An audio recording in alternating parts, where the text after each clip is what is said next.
Yeah, you know what time it is. It's time for the Geekenders podcast. MegaRan, Jesse and Dodger, what up? Let's go. Yo, it's the weekend. Yeah, it's time to geek out. Let it begin. Go on, stream and shout. It's Jesse and Dodger, so give them a follow and see what the Geekenders are all about. Yo, it's the weekend. Yeah, it's time to geek out. Let it begin. Go on, stream and shout. It's Jesse and Dodger, so give them a follow. #1 geek podcast, without a doubt. Yo, another end of another long week. Got a job and a kid, I know that you all beat. So take a second, grab a drink and vibe while we catch you up in just a matter of time. On gaming, comics, whatever you're doing. If you're nerdy like us, then you know you should tune in. Thank you for sharing our world with us. Now follow, subscribe, and turn this up. Yo, it's the weekend. Yeah, it's time to geek out. Let it begin. Go on, scream and shout. It's Jesse and Dodger, so give them a follow. #1 geek podcast, without a doubt.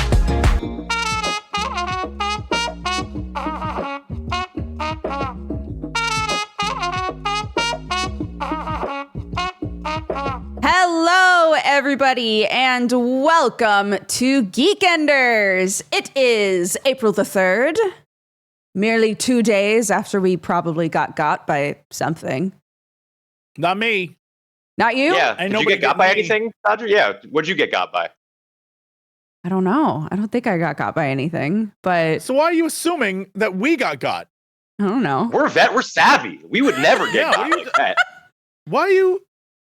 So I'm so sorry. I shouldn't make assumptions.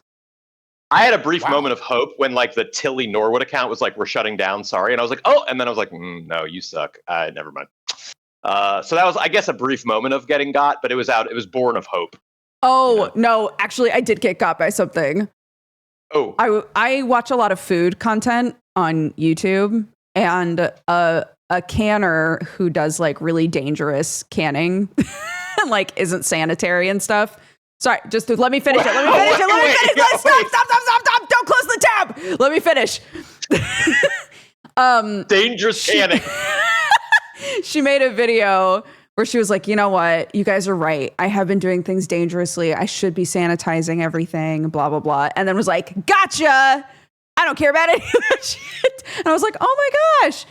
Wow. It takes a lot to, admit that the way you've been doing stuff has, potentially been dangerous. So that's great. And then she was like, gotcha. What a fun subversion of health and food safety regulations. Because for everybody who's like, what the fuck are you even talking about? When you're canning food, you have to be careful about how you do it, because otherwise bacteria can grow inside. Even after it's sealed, you can seal in bacteria and then it grows in there. And then when you open up the can and eat the food, you get very sick. So she was like... And this person just doesn't give a shit about that. Normally. She don't give a shit. And in fact, made a whole goof about it. Anyways, I did get got. I got got by a thing. It's weird to me that the April Fool's thing that got you was someone learning a valuable lesson and being a good person. Like you're like, and then not like no, but they didn't, and they weren't, and it's sad. The joke was that she learned. Right. So sad. What you just said is extremely sad. I agree. And it wasn't like, oh, I got by the new product this company launched, or I got by this weird video that someone made. I just believed in a human. And that was my mistake. In humanity for a small and moment. That was your fatal mistake. Yeah. What was I thinking? Anyways, I'm so sorry. I didn't mean to derail us before Jesse had an opportunity to introduce our lovely guest, Jason Wishnov. Hey, if you like video games, if you like maybe you do voice acting, if you like dudes being bros, guys being pals. Yeah. He's nailed this, by the way. Yes. Oh, I'm aware. He's then, Jason is the goober for you. Mostly though right now because of the upcoming People of Note a musical RPG that has some of our buds in it as part of the cast, and is a very sweet little thing. And I'm sure we'll talk about that at some point today. But yeah, it's kind of we're doing. Yeah, it's nice to have you. Thank you so much for having me. Yeah, I'm dudes being guys, pals being bros. That's my whole vibe, really. Mm-hmm. That's how I want to be remembered. I nailed it. Yeah, you absolutely got it. I'm pretty good at free throws, not the rest of basketball, just free throws. And that largely comprises most of my personality. So yeah, great work and happy to be here. Yeah, we heard you've been on the circuit, the podcast circuit. I've been on the circuit. If there's any listeners out there, Easy Allies, I was on that one and a few others. But don't be fooled. I mean, this is where I really wanted to be. Don't tell them. They're not listening. Whatever. Is this an April Fool's joke? I can't tell anymore. Oh no, that's the one that got you. Yeah. Oh, got. Oh, finally. Third. How would I even know? That's very effective. No, thrilled to be here. Thrilled to talk games, and whether that be people of note or a variety of other topics that you may or may not have prepared, that's great too. I mean, do you wanna give a pitch for your game? Do you want to talk about that? Yes. Yeah. I mean, I have a lot of. I had to pitch this game for like 3 years. I know you must have it. Get it funded. So I've got like the pitch down. Dude, tell the people what is this game?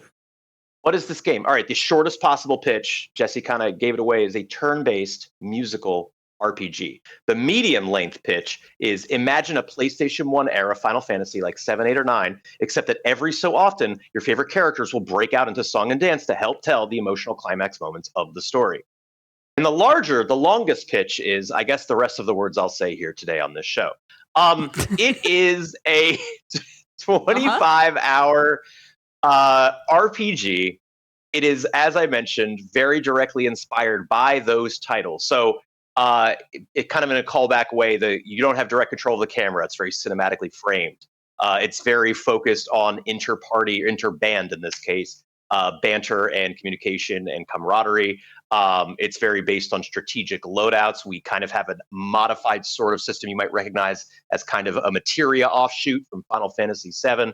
And there are so many puns. There are more puns. The legal department of Annapurna, our publisher, asked at some point. They're like, "Hey, can you give us a full list of like all your puns and references? Because we need to clear them." And I literally was like, "I don't think I can, but I can try."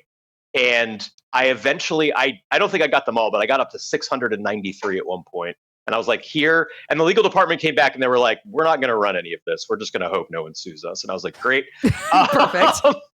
Love that. Yeah. The money in the world is called groove. At some point, someone steals it from you. You have to go get your groove back. You head off to the coral reef, CHRAL. That's, of course, in the archipelago in the east.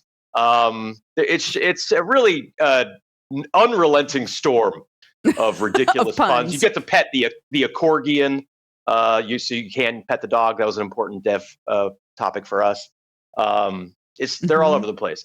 So it's a lot, and we've been working on this game for 6 years in full production. Games just take a real long time to make, and it's coming out April 7th. That's Tuesday. Hold on, let me just give the platforms here. For PC, that's Steam and Epic Game Store, Xbox Series X and X, PlayStation 5, and the Switch 2. So it is coming out for almost everything, not the Switch 1, because that's actually a potato with electricity running through it, and I don't know how anything ever ran on that system, but everything else it's coming out for. Can a question for you? Yeah. While making this game, did anyone stop you along the way and say, No. "How dare you"? My art director, Tim, shout out to Tim. He's an incredible art director. He was so good. He kept trying to get me to stop. He was like, "Jason, it's too much." And I was like, "Tim, I am on this bullet train and we are not stopping. We're going to fling headfirst into some horrible disaster. The track's not finished. I don't care. We're at full speed. We're never stopping." And Tim has this special sigh that he would only use for me. It was really just, I'll try my best. It was just like, it was a two-parter. It was like, and I felt bad, but he was. I don't think you did. I don't think you felt bad at all. Yeah. I feel like I've known you long enough that I don't think you did. He stayed till the end of the project. He made it to the end. That's all I'll say. So he just, but you know, and to be serious for a moment, like I do want to say that the way that this game really ended up working out is that like I spent every dollar, anything I could do, I just said I'll do it. I'm not going to hire an engineer. That's not true, actually. I did a brief engineer, Patrick. He was there for a year. But I'm not going to hire a designer. I'm not going to hire a writer. I'm going to do all those things. And then I'm going to spend every penny we get on the most incredible art team we could get. The art is fantastic. The characters look so good. Yeah. And what we ended up actually having to do, and I should have maybe, I knew this intellectually, but I didn't know it emotionally when we started, is that when you decide to make a musical game, you assemble a team for game development, but then at some point you have to basically shift to being an animation development studio, which is weird, and not a lot of us had a ton of experience in that because we're making these full-length animated musical numbers to come out for the game that over the course of the game, you know, is certainly more than probably a full episode of television. And the art team just did like such an amazing job. I think it looks so good. Like, you know, I don't think it looks as good as like Arcane, but like people have been like, oh, it reminds me of Arcane. And I'm like, that's the craziest thing you've ever said to me or the art team. So shout out to everyone on the art team. There's too many names for me to list. Al, Natalie, Jake, David, Aaron, Tara. There's too many, but I'll try. Yuna. There's a lot. But if I missed your name, I'm so sorry. The one you forgot is going to hate you forever, and I just want to let you know. I know. I'm excited for it. I feel bad about that. After I played the demo, I pitched this game as Final Fantasy Trolltopia. Did you ever watch Trolltopia? I watched Trolls World Tour, which is like in the same vein. Same universe. Wait, is Trolltopia the real troll, like, you know, masterpiece? Is that the one I should check out? It's just the one we've watched the most. But in the like current Trolls universe, right, is that there are different types of trolls that govern over different music. Hold on. That's accurate. What are you two talking about? Trolls. What does that mean? You can't just say trolls. What does that mean? It's a franchise. It's an IP. It's a huge thing. Trolls World Tour had like Justin Timberlake and some other famous lady who I can't remember. It's a whole thing. It came out. It's in theaters. It made like $180 million at the box office. Known criminal Justin Timberlake is in Trolls? This is going to ruin the tour, the Trolltopia tour. The Trolltopia tour. Wait. It's a huge thing. I'm not up on kids media, so you're going to have to... No, this was in the 80s. I was going to say... Wait. Waiting, I guess. Like trolls. Like rub the gem on my belly, trolls. Cute. Yeah, they're cute trolls. They have like the hair. Troll my cousin Jennifer had with the crazy hair? Yes.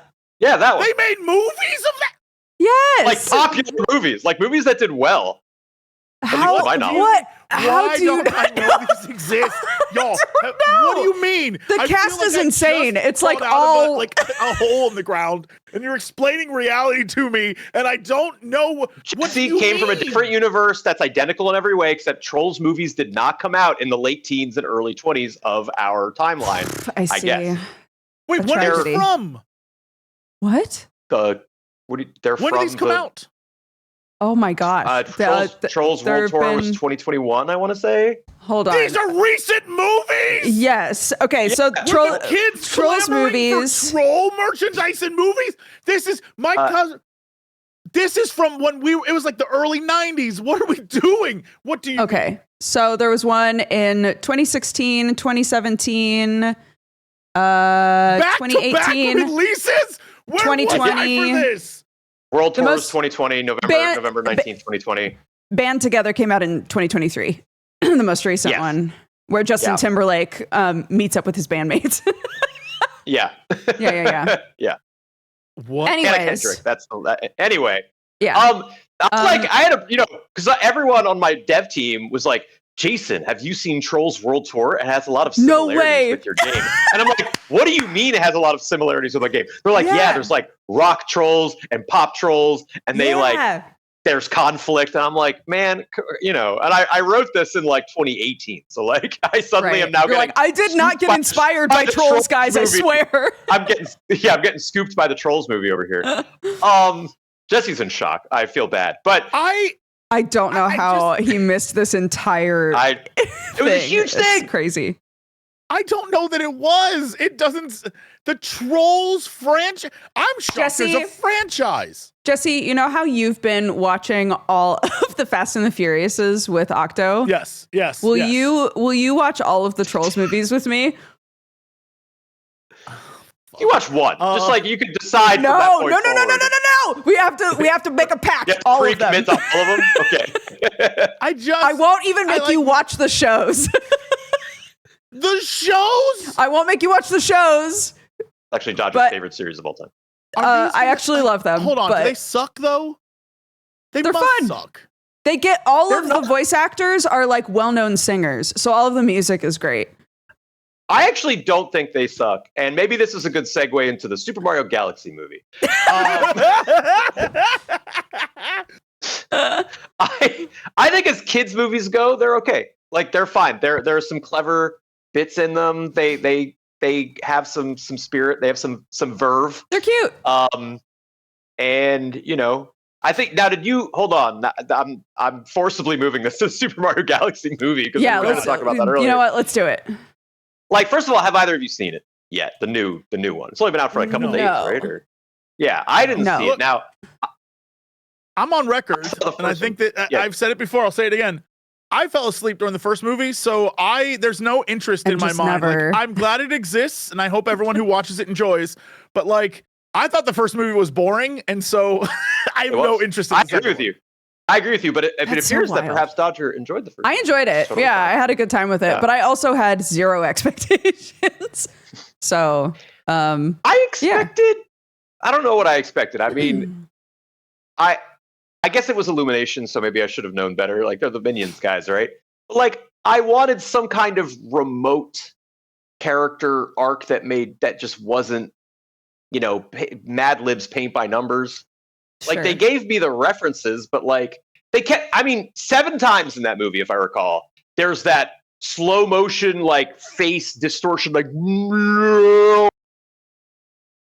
and they do it 7 times. It worked for Kung Fu Panda. It'll work for everything. Illumination, where they excel, is at the animation. So they're gonna be like, let's do all that shit. It was a pretty movie. It was a pretty movie. Yeah. I'll give Driving on Rainbow Road was fun. Mm-hmm. But yeah, so I don't know if anyone here is planning to go see the Galaxy movie. I will at some point. Yeah, you report back. We're curious. I will say the review that stood out to me the most as like that seems accurate was they described the movie as jingling car keys.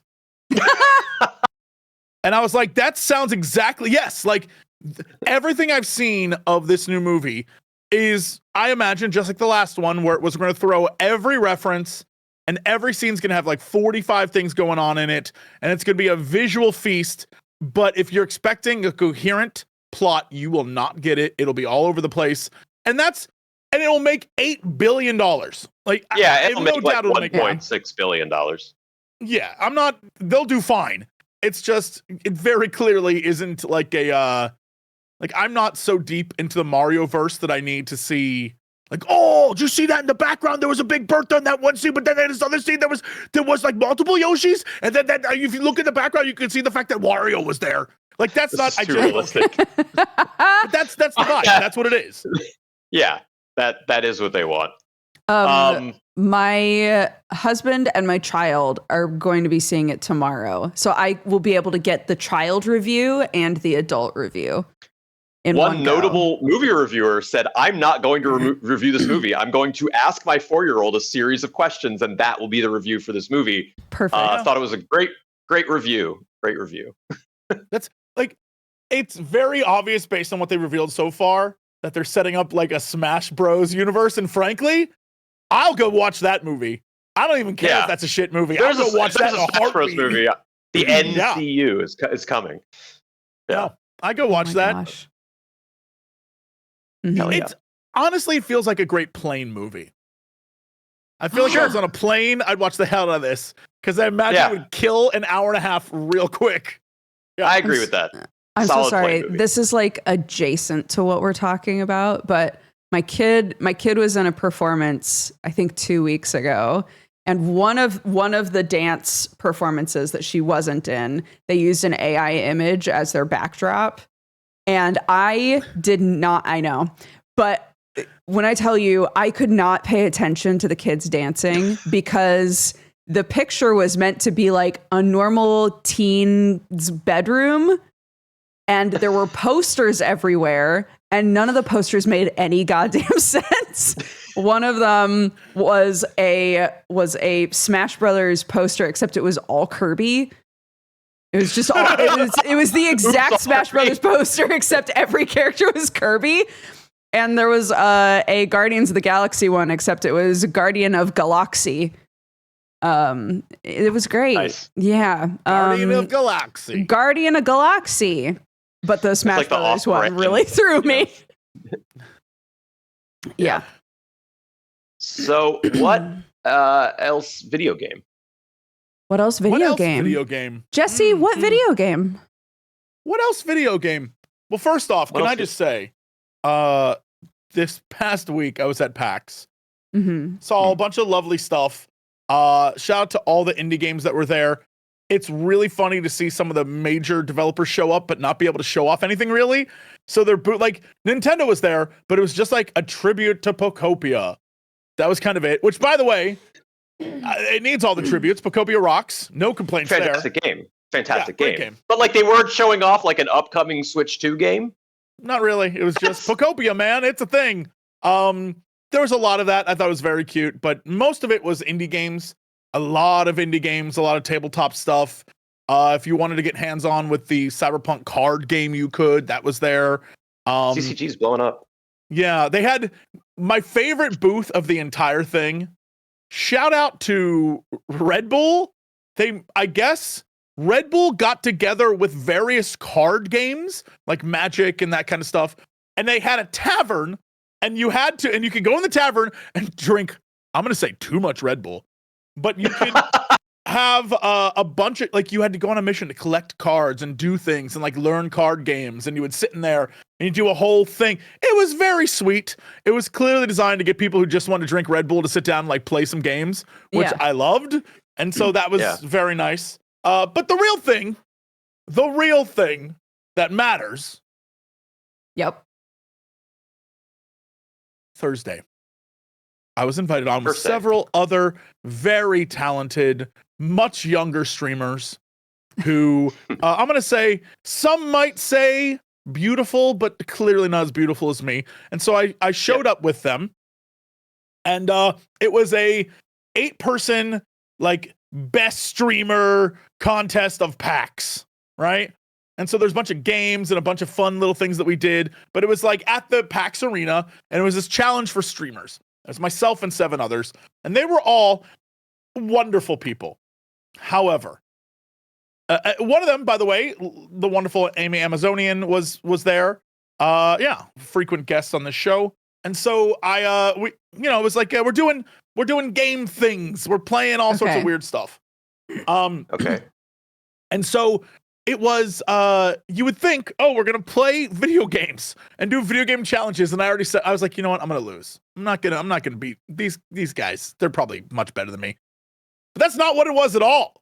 In fact, it was all like game showy things, which I'm just going to say they set themselves up for failure. It was, I was going to destroy everyone.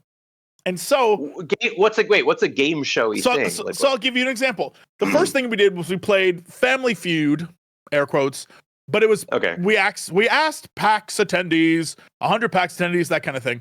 And so it was 4 on one team, 4 on another. And my team, that first round, we lost by like 18 points. And I must stress, for reasons that make one of the questions was, what is the ugliest starter Pokemon? And the PAX attendees, like, the ones they picked were insulting and aggravating. Someone said Pikachu. That's not a starter. Well, it is in Pokemon Yellow. I take it back, actually. Yeah, but that's another Pokemon. Oh, someone's number 1 was Bulbasaur. We almost rioted. We almost burnt the building down. I don't understand. What? That's bullshit. Yes. Oh, yeah. See, that anger is what we felt. There was one question that was about, like, what is your comfort show? And so in my mind, I'm trying to think, okay, what do PAX attendees watch? So I'm like Last Airbender? tossing out things like, Adventure Time, stuff like that. Wrong, false. Yeah. Apparently, all PAX attendees are 35 plus because the top 3 shows were Seinfeld, like The Office, and Friends. Yeah. Seinfeld? I was like, bro, God, what? How The old are these Office. people? Yeah, this is not what I would have expected. So, but I was like, all right, I mean, okay. So we were down 18 points. And then the next thing was a Jeopardy thing. They split us into 2 groups again, 2 different groups. And so my group was very competitive. I think I had 5,600 points. The next person down had 4,000 something. And then the next 2 had like 2,500-ish, right? Very close. Okay. Amy's group, Amy had 10,000 something points, and everyone else had 2,000. I was like, damn.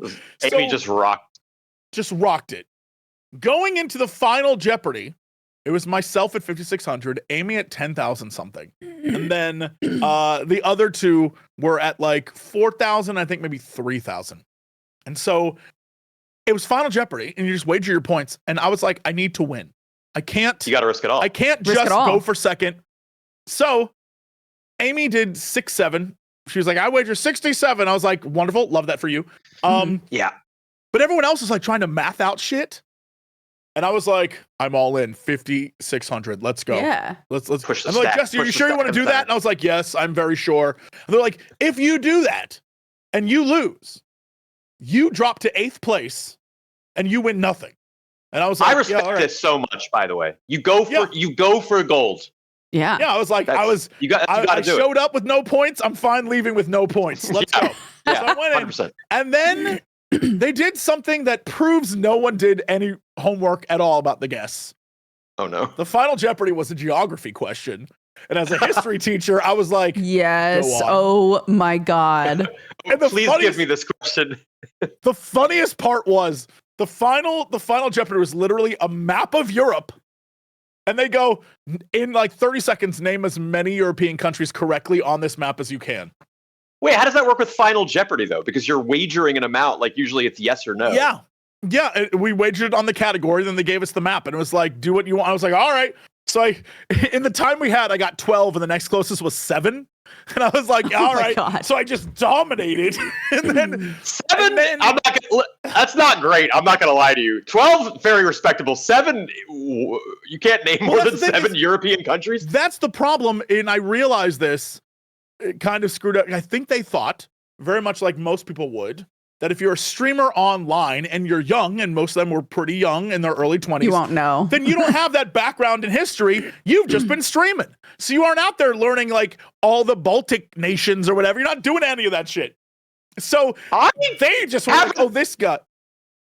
Look, America, blame the education system. As a former Yeah, teacher, but you don't need I to was be in history. You should just know. with crazy that to said, me. With that said, I did get one taken off because when I did the UK, I just wrote England really quick. And they're like, actually, that's the UK. And I was like, I don't know, Scotland might have something to say about that. And I felt really good about it. I felt real good about the singer. But then, yeah, I won. I was first place. And the final round was myself and Amy doing like a balancing beam Tetris thing where we were trying to screw each other and make it fall over.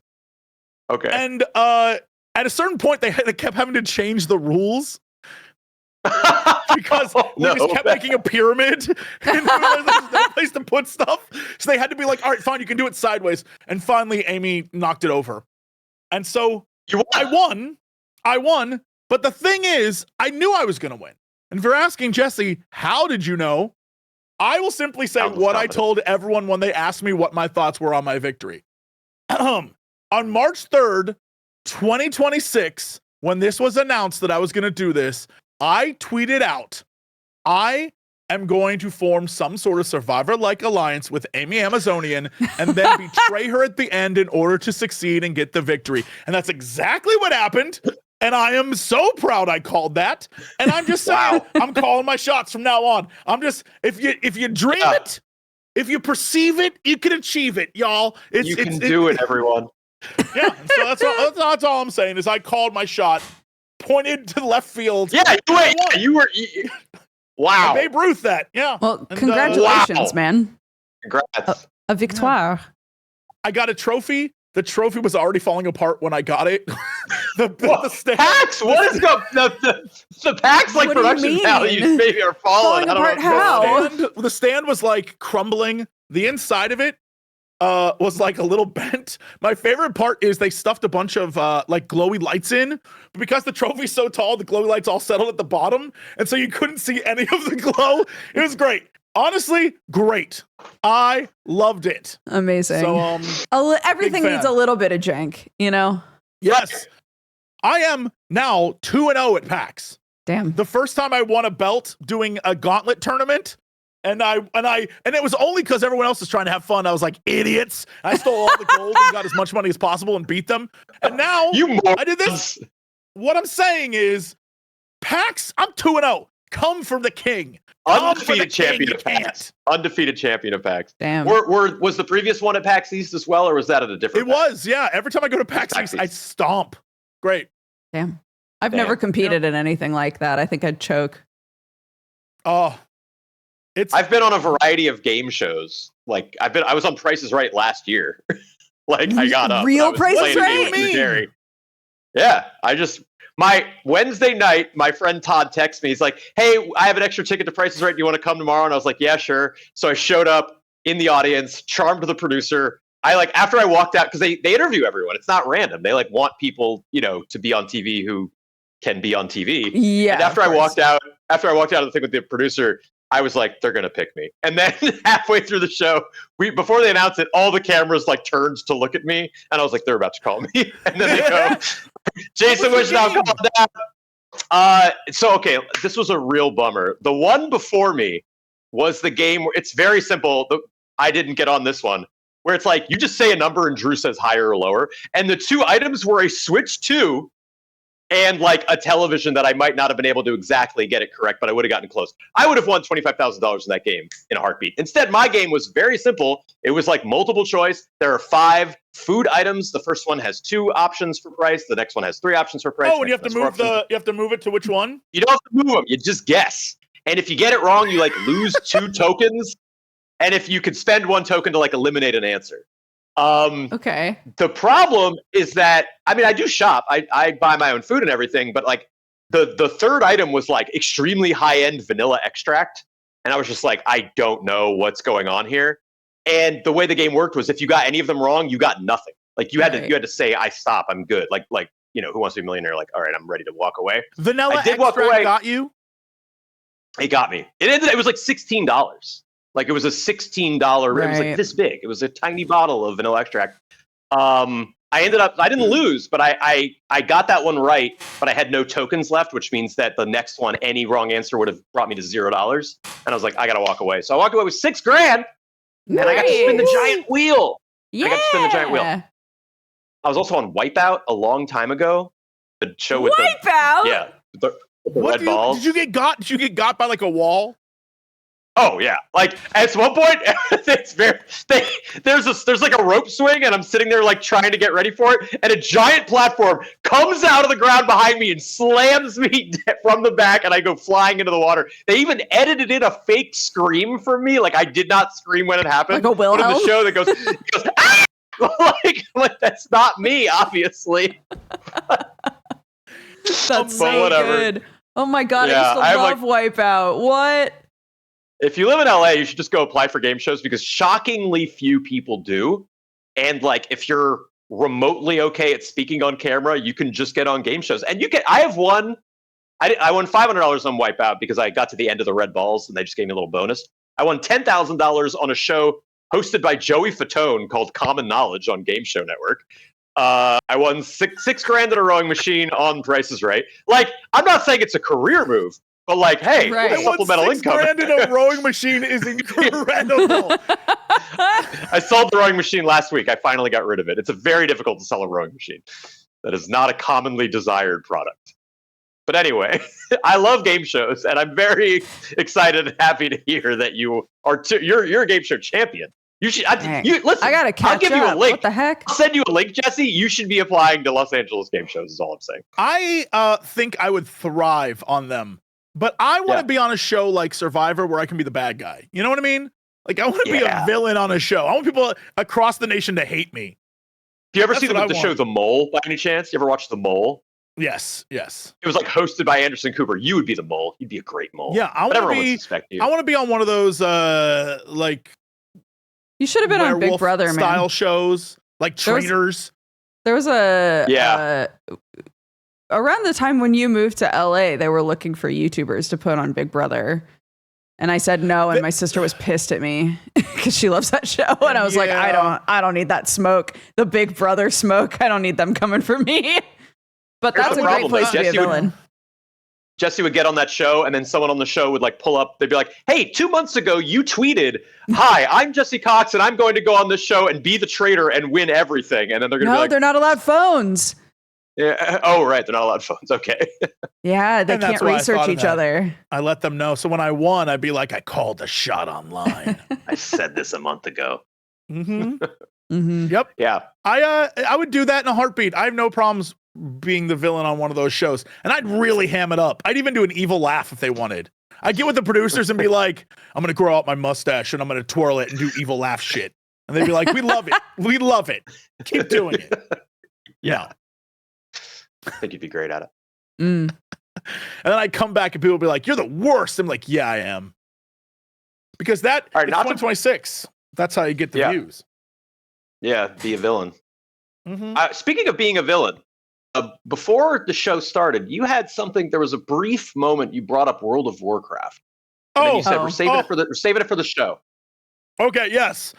So, I haven't played WoW since 2020, but I am very much still invested in kind of what goes on in it, and I have a lot of friends who still play, and they love it, and so I keep trying to catch up, see what's going on, that kind of stuff, and one of the things I've noticed, so they're kind of in this new trilogy they're trying to do, which is basically, I don't know, I don't want to say wrapping up World of Warcraft. I think they're trying to wrap up a story finally, instead of it just being like, we're going to push it to the next thing. Sure. And so they keep trying to create this one cohesive story arc. Cool. Great. I said before, I'll say it again. I don't know if I'm bought back in, but I'm interested. And if it turns out to be really, really good, I'll go back and play and see where this goes, because that's a game that I played for 15 years. Can't wait. So I've been watching it in the background, and I keep seeing a lot of people be like, man, story's so good. I'm so excited with what they're doing. This is great. And then I'll go do one cursory Reddit search, and all the comments are like, this story is nonsense. And one of the stupidest things. So I'm like, okay, thank God we're still on par with the way it's always been. So it isn't just me being like a little FOMO-y and, I wish I could experience that. I always get hit with an immediate reality check of like, no, it's the exact same. Don't stress it. So anyway, Midnight comes out and they're doing a lot of things that I'm like, all right, well, that seems pretty interesting. And then today, like clockwork, every time I'm like this close to being like, maybe I should download it again, something comes out. In this case, it's our dear friend Crendor, who wrote, he has a video that literally is him being like, the new WoW cinematic confused me. And I was like, what do you mean confused you? And I click it, and every word coming out of his mouth physically hurt me. It's like that image of like shooting the daggers. That's what happened to me. And I was like, so he's just talking about like all the new characters. And he's like, so the bad guy is the most powerful bad guy in the universe, has all the power, yet every time something happens, runs away. And he's like, I don't understand why she keeps running.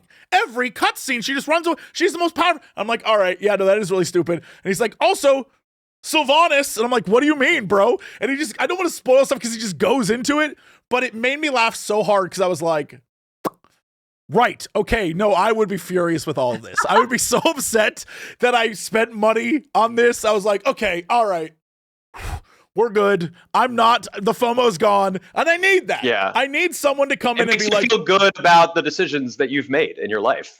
You're like, I made the right honest to decision. God, yes. You know what it is? It's this is so crazy to say, but I feel like it's the truest. It's like if you're in a relationship with someone for a number of years and then you break up, there is a part of you that's like, but what if? What if I could go back and just fix that? And like, it could be good, but you have to be reminded why you broke up. Like, you need the reminder of like, oh no, there was a reason we ended it. And that's not going to change. And that's what this scenario is with me and WoW, is every time I'm like, God, that looks like, even when Chris Metzen came back, it was like, oh my God, Metzen's back, dude. I can't, like, should I play now? Right? Or, oh wow, they're doing this cool thing with the mechanics in the game. Should I play, dude? But I'm literally just getting got by the FOMO of like, that relationship I had, I could have it again. And the good times were good. The good times were good. And I keep forgetting about like all the rage that just simmered in me as I was like, why am I spending money on this game? This game is just consistently pissing me off. And now, the fact that I get to see Crendor do it, I'm like, okay, I feel justified. Because Crendor loves that game. And he's trying. He's bought in. And he's really trying hard to get into the story with it. And as I hear him describe the story, I'm like, oh no. No, I could never. And I'm like, all right, we're good.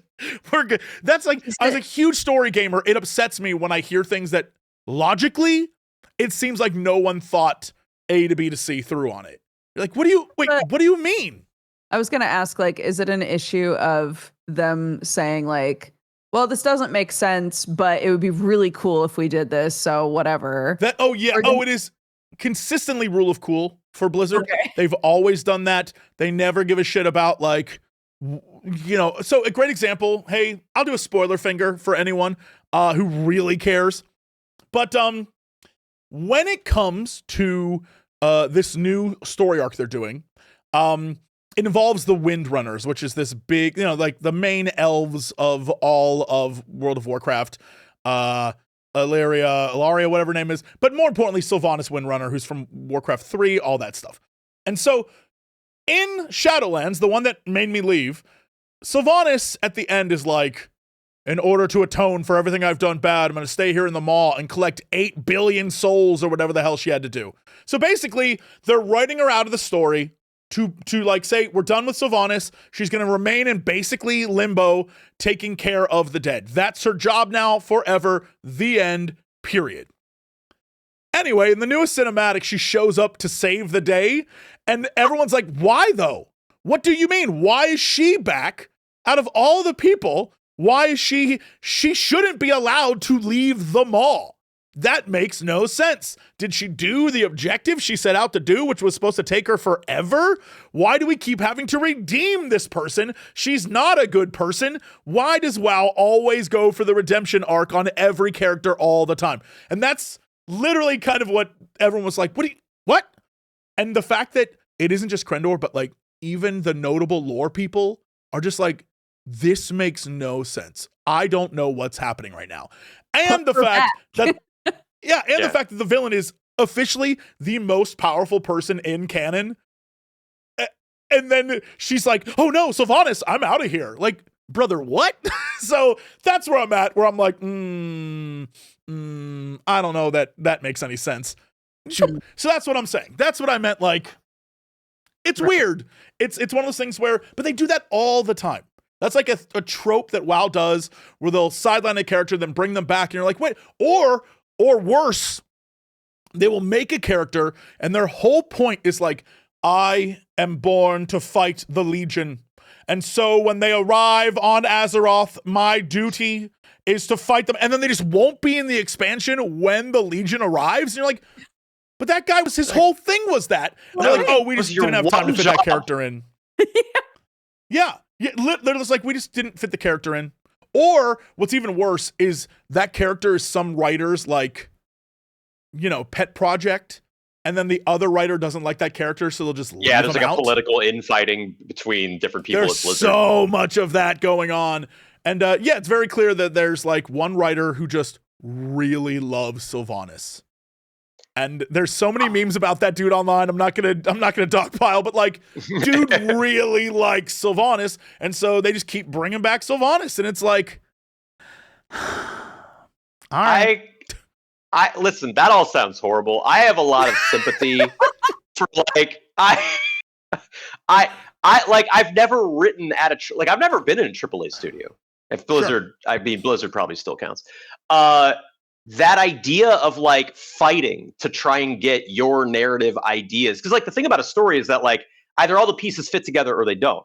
So it's like when a writer goes to try and negotiate something with like the higher ups, the creative director, the other designers, the other writers, whatever.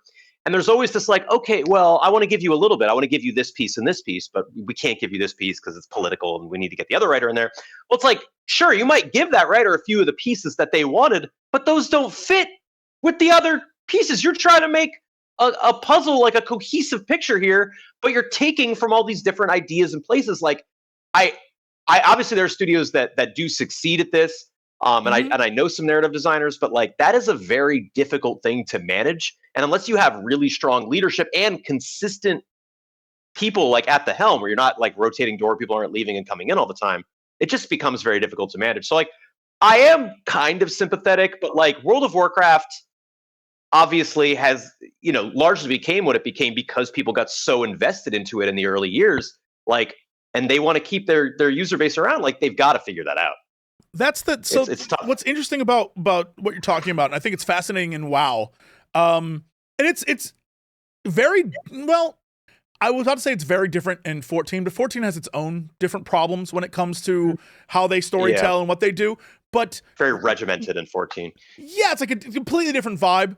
But I would say on the same spectrum of issues when it comes to the fact that you have to write for a AAA MMORPG, which I do not imagine is the easiest job in the world.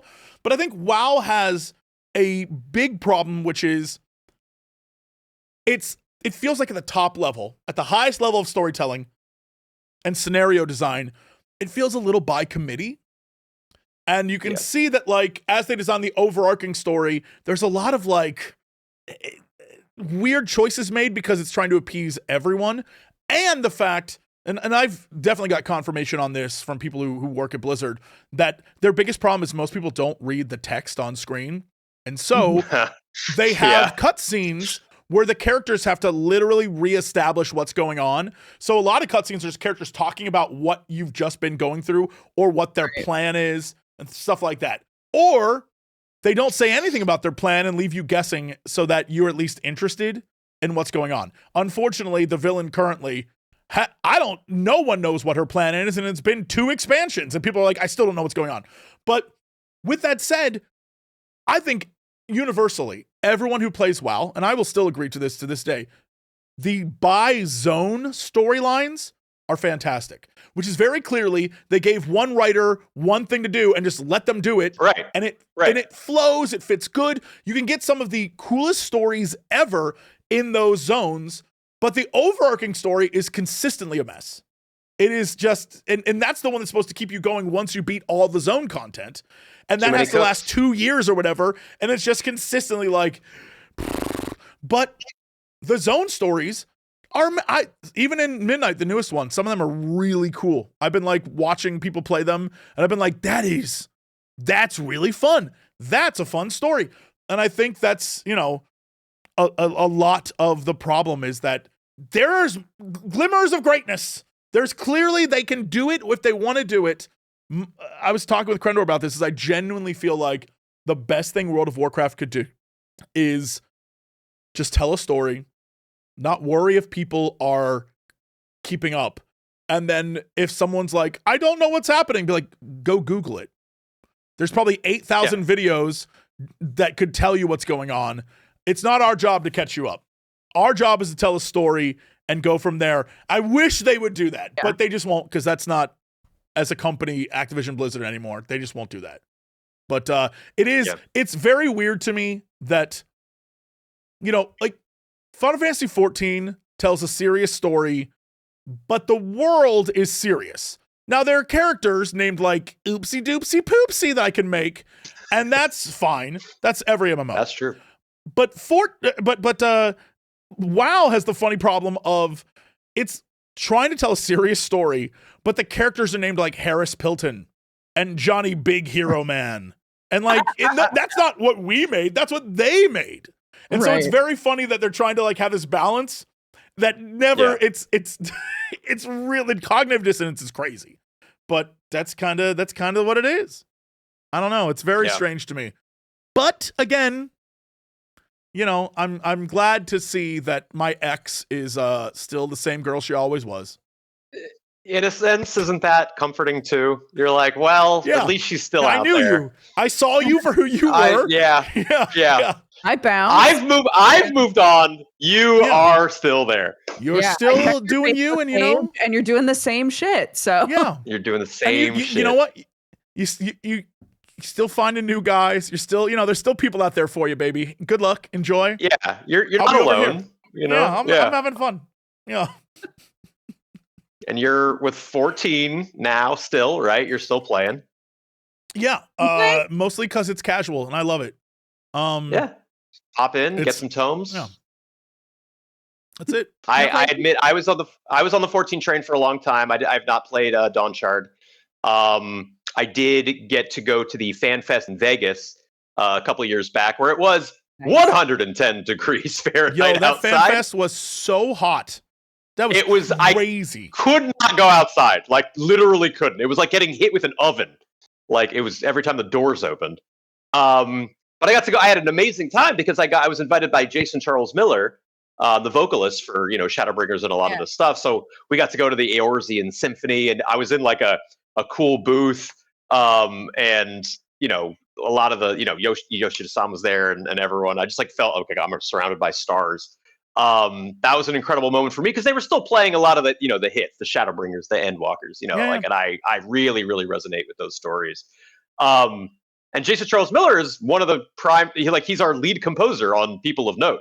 So we've been I've gotten to show I've gotten to show like my game to like a lot of the people making Final Fantasy 14, which is like for me really crazy. I'm a Final Fantasy freak, if you couldn't tell. I mean, obviously I am. But yeah, it's really awesome getting to work with him, and it's just like I miss that game a lot. I think I might jump back in actually when development's done, because like I'm gonna have a lot. I am taking like 8 months off. I have been working on this game for 6 straight years. Yeah, ready to take a break. Ready to just play some games, relax, travel a little bit. I don't know where. I can't name any countries in Europe because I was brought up in the American school system, but I'll figure out where to go. Just real quick, this one blew my mind. The fact that everyone was impressed I knew where Ukraine was. And I just want to say for the record, currently you probably should. Yeah. You probably should. In this moment in time, you probably should be able to figure that one out. It blew everyone's like, yo, you got Ukraine, dude? I was like, yeah, yes. Like, if you can't get Malta right now, that's fine. You know what? Fine. We'll give you a pass on Malta. Yeah, but it's like Ukraine, maybe. I will admit, the positions of Sweden, Denmark, and Norway, I always flip a little bit. I know I got those so easy. I tend to mix those up.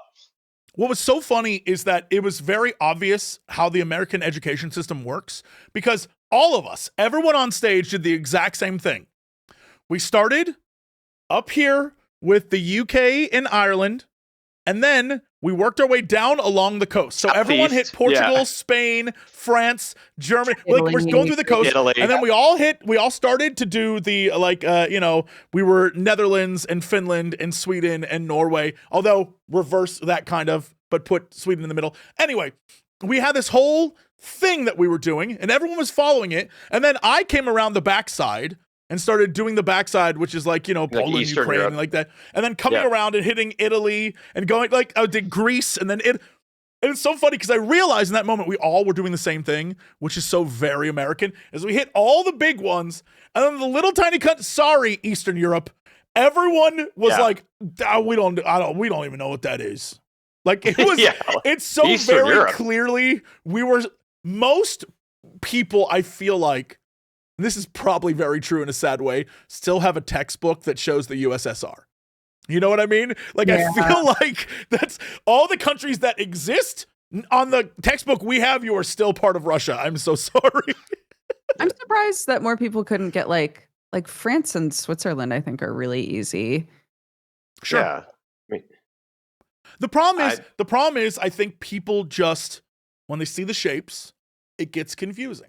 Yeah. Like, even I did a double take looking at the map when I was like, that's clearly France and that's clearly Germany, but Germany just doesn't look like how I remember Germany looking. And I was like, it's clearly Germany, but like, okay. Somewhere in there's Austria. Yeah. Yeah, it's next door. Yeah. Yeah. So it was very funny to watch because everyone did the exact same loop. And I was like, were you able to like see the live, like, was there like a video feed that people could watch where like you were like live filling it out? Or was it after I don't know how they filmed it. They gave us sheets and we had to write it down. And I was so concerned everyone's going to cheat at me. I literally got up and walked over to another side of the stage and just started going. You're like, this is mine. I absolutely knew I was going to win it. So I was like, all right. And I just took it. But we only had so much time. So I like just ran out of time. But I probably, if I had, a few minutes, could have sat there and figured out all of like the middle European countries. Like, oh, yes, I know exactly what that is. And just try to like go through it. But there's no way. I was like, oh, okay. I'm not going to take a wild guess on, where some of these are. Mm. Yeah, but it was America, baby. We got it. America. We figured it out. All sorted. Mm-hmm. Jason, when you aren't working on your game, are there any games that you tend to play? Anything that you've been able to check out this week? Well, as I mentioned, I have recently finished Pokopia. What does the word finish mean? I mean, I completed the story. I got the final transformation, which I will not spoil. But I will say, if you're really into building, I do recommend finishing the story first because that last transformation is very, very helpful with the construction of large-scale projects. I'll say that. Really loved it. Just very wholesome. Made me feel positive emotions, which, in my personal sea of anxiety at the moment, felt great. About a third of the way through Resident Evil 9. That one is not the feel-good feelings that maybe I need right now, but it's still a fantastic game. Still wonderful. Strongly disagree. Really? When you say your house, hold on. Have you had the pleasure of playing Leon Sex Kennedy as he murders the shit out of everything? I had the boss fight where like it was in the attic and I was like going up and down and that super big guy was coming after me. That was like, but heart was pumping in that fight. All right. So here's what I'll say. You haven't left the hospital yet, right? Correct. I'm near the end of that. Okay. And I must stress to you, there is a moment upcoming that when I say there is the single greatest feel-good moment in the history of the Resident Evil franchise, ooh, I cheered. Wow. In a way that I've never been so happy that they did a thing. Like, it is very clear that they're doing a thing now, and we're going somewhere as a franchise. And I was like, yeah! It made me so happy. I'm gonna put that on your shoulders now. Okay. I mean, it's just like it's a really great tense experience, whether you're as Grace and you're like creeping around and some giant thing terrifies you out of nowhere, or if I'm Leon and like, yeah, Leon's a little bit more like, almost like pulp action hero. Like that one battle going up and down was like, it was just very tense.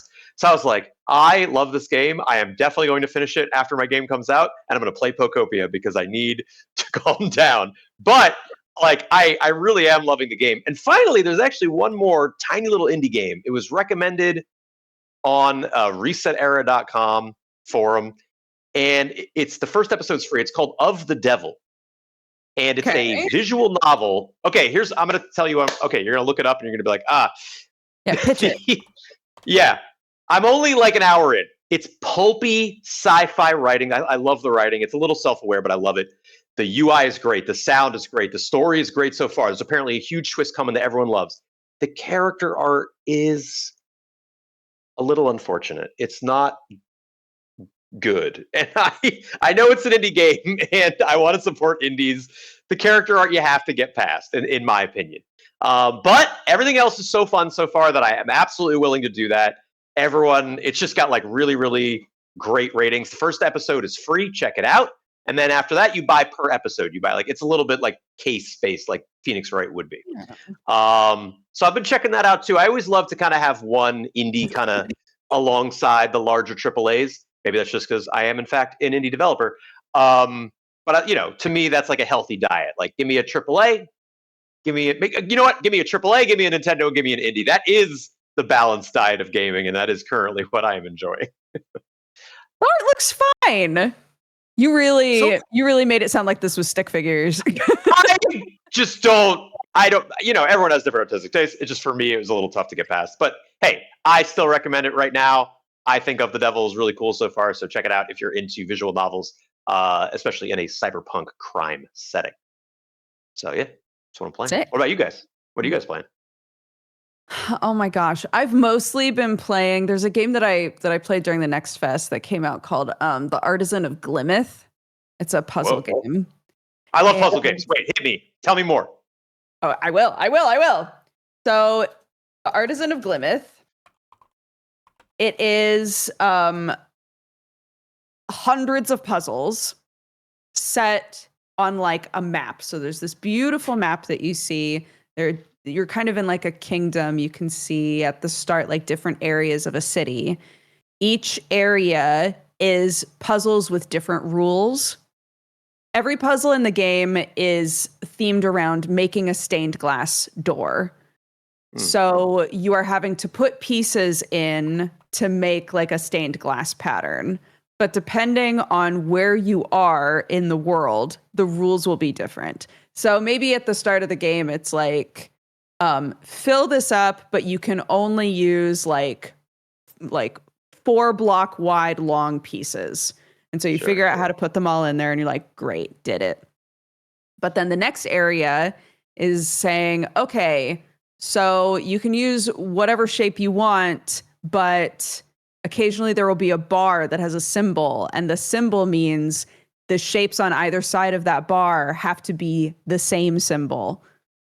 Like, okay. So it's creating like a language of a set of rules that you have to adhere to that get more complex over time.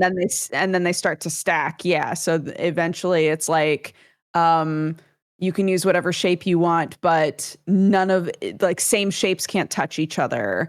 Or you can use whatever shape you want as long as it's 5 blocks total. And they just stack, and the puzzles will have like 3 different rule sets that you're trying to do all at the same time. It's really fun.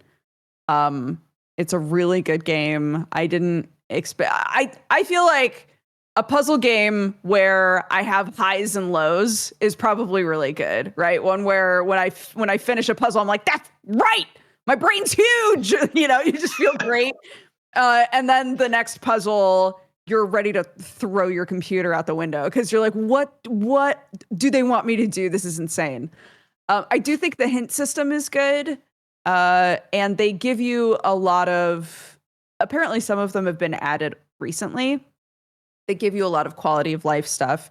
You can hold down control to see how many blocks you've placed so far in a specific area, or there's like a fill thing. So you can just fill an entire area with color. And if you want to get really like artsy with it, you can decide exactly what color each area is, and you can like change how the borders look. And so you can really be like, no, this is my art, you know, but there are apparently upwards of like 1,000 puzzles in there. I think I've done 200 or close to 200. It's great. You should check it out. Sure. Yeah, it is. It seems to be out right now. You can buy it. It's $12.99. I'm buying this straight up. Yeah. I'm buying this. If you like puzzles, I think you'll love it. It's straightforward. Just like love puzzles. They're all like graded by difficulty. The puzzles can be anywhere from 1 to 7, 7 being the hardest. So when you click on it, it literally tells you a number. So you know, like, this is probably going to be a pretty difficult puzzle or not. Favorite puzzle game? What is it? Favorite ever puzzle game? My favorite puzzle game? Yeah. Oh my gosh. I Tough don't think question. anyone's ever asked me that. I'm not sure.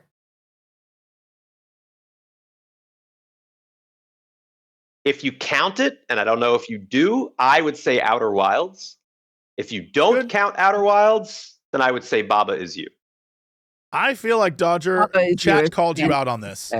What? Chat's called you Not out. They say Minesweeper? Minesweeper. I do Minesweeper is love absolutely a puzzle game. Yes, 100%. I love Minesweeper. Yeah.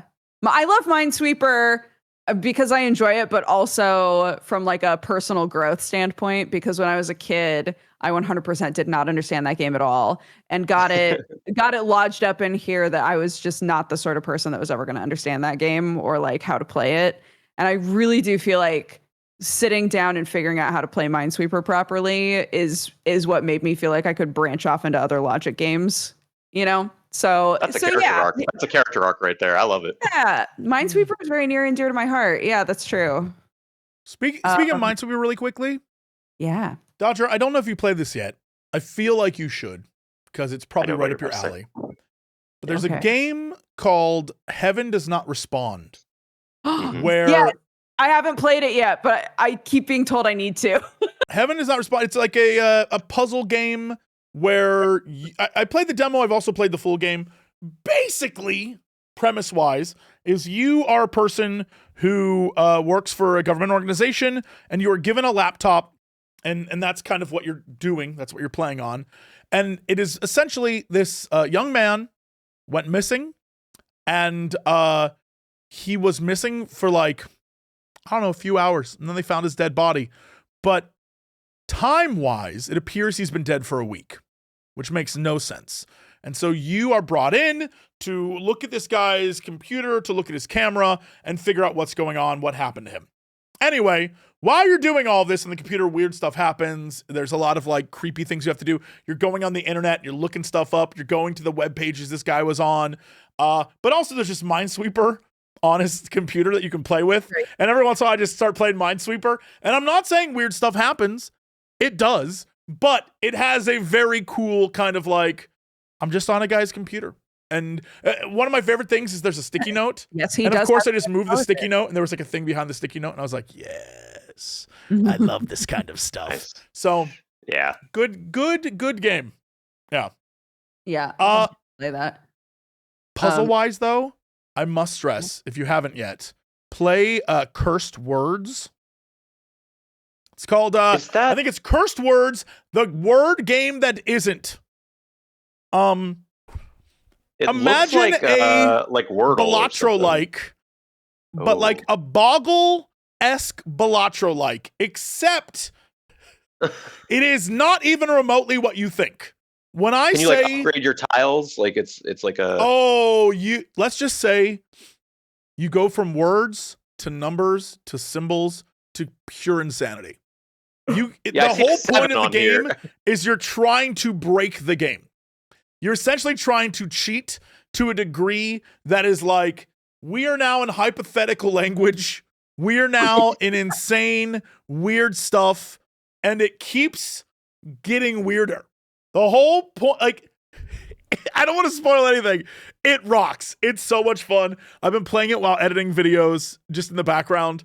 It is a true gem.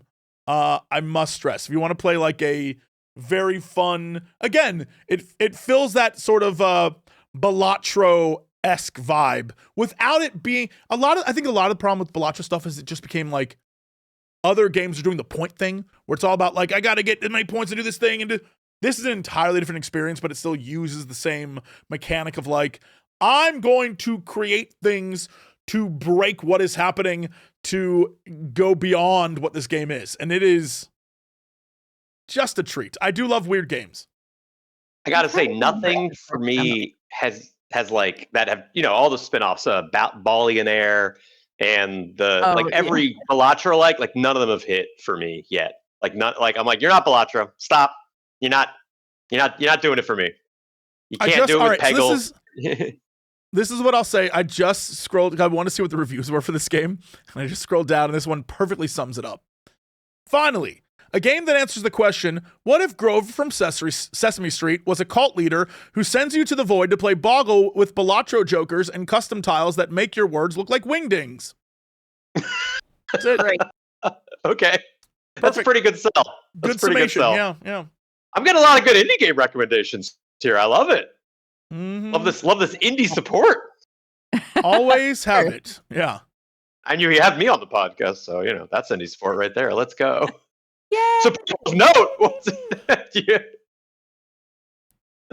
Yeah, I mean, it's like indie games, like discoverability is a huge thing. And it's not even like this. I don't even blame Steam. Like, what's Steam supposed to do? If like 1,000 games come out in a week or a month or whatever, I don't know what the rate is. It's like, that's a very tough thing to spotlight. So like, I'll just say to everyone listening right now, like, if you have that indie game that you found or that you love, like, that review matters more than you think it does, or that even just that thumbs up or that star rating, whatever it is. Like, those things really, really matter, because the only thing that Steam could do, and how else could they do it, is to try and recommend things for people based on, like, hey, they're seeing that people are really liking this game, so we're going to go ahead and promote it more. So, like, honestly, like, take that moment, I mean, 2 sentences. It could be just as long as the one Jesse just read.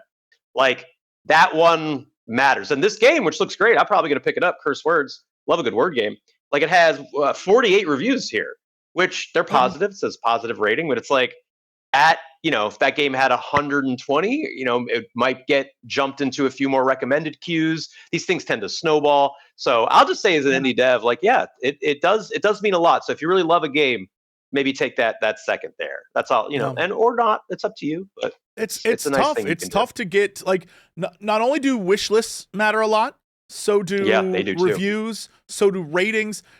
Yeah. Basically, in its most simplistic form, any interaction you can give to an indie game is huge for that indie game. Yeah. Because they don't get seen. And a lot of my favorite games are ones when I go and I'll look at the reviews and there's like 30 reviews. I'm like, damn. And it definitely happens. And that's because there's just so many indie games, and there's so many that are fighting for a spot. And unless you're actively looking for them and you go beyond the like 10 or so they show you on the main page, the new you'll never see them. And then they make it even harder when you click on that upcoming games or games. You'll get DLC, you'll get add-ons, you'll get also, and the flood of AI porn games, which, by the way, they're all if you're gonna make a porn game, make it from scratch, you cowards. Pay the artist to draw your boobies. I'm so upset that they're going for you sons of bitches and your AI boobs. I hate you.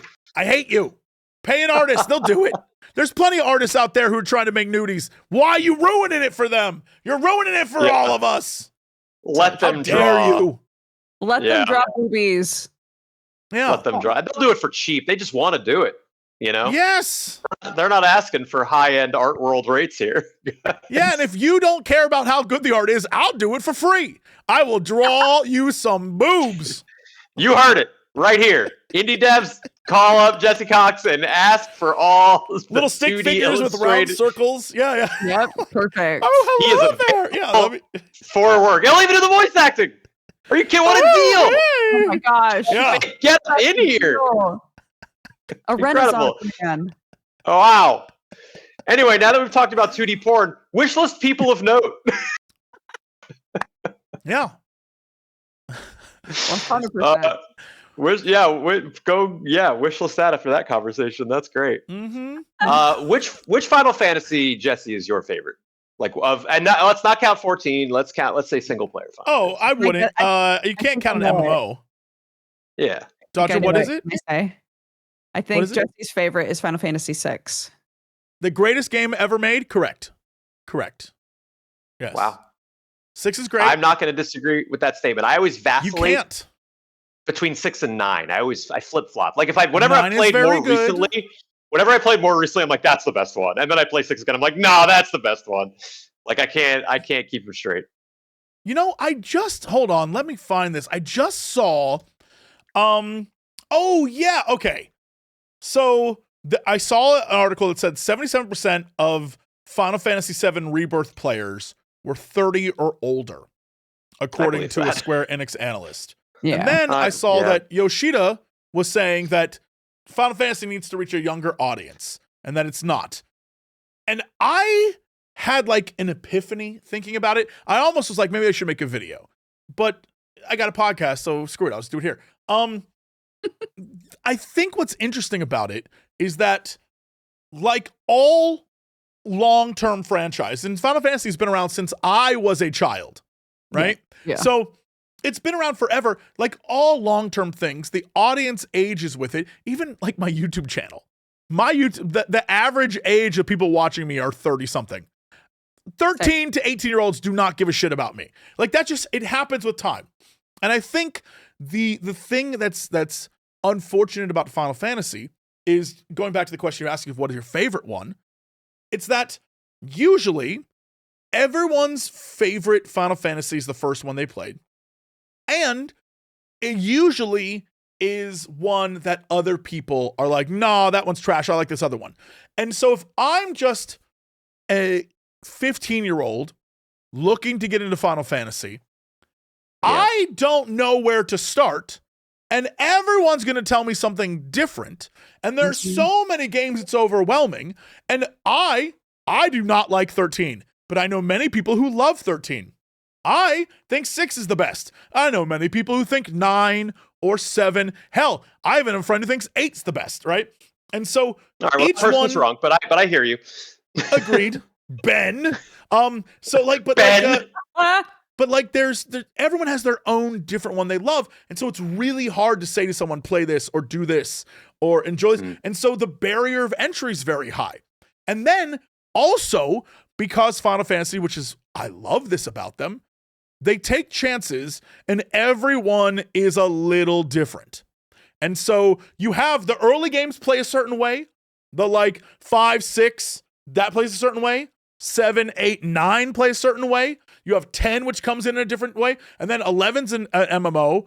12 is almost like an offline MMO. Yeah, 12's crazy. Yeah. You have 13, which is a hallway simulator, but it like looks gorgeous.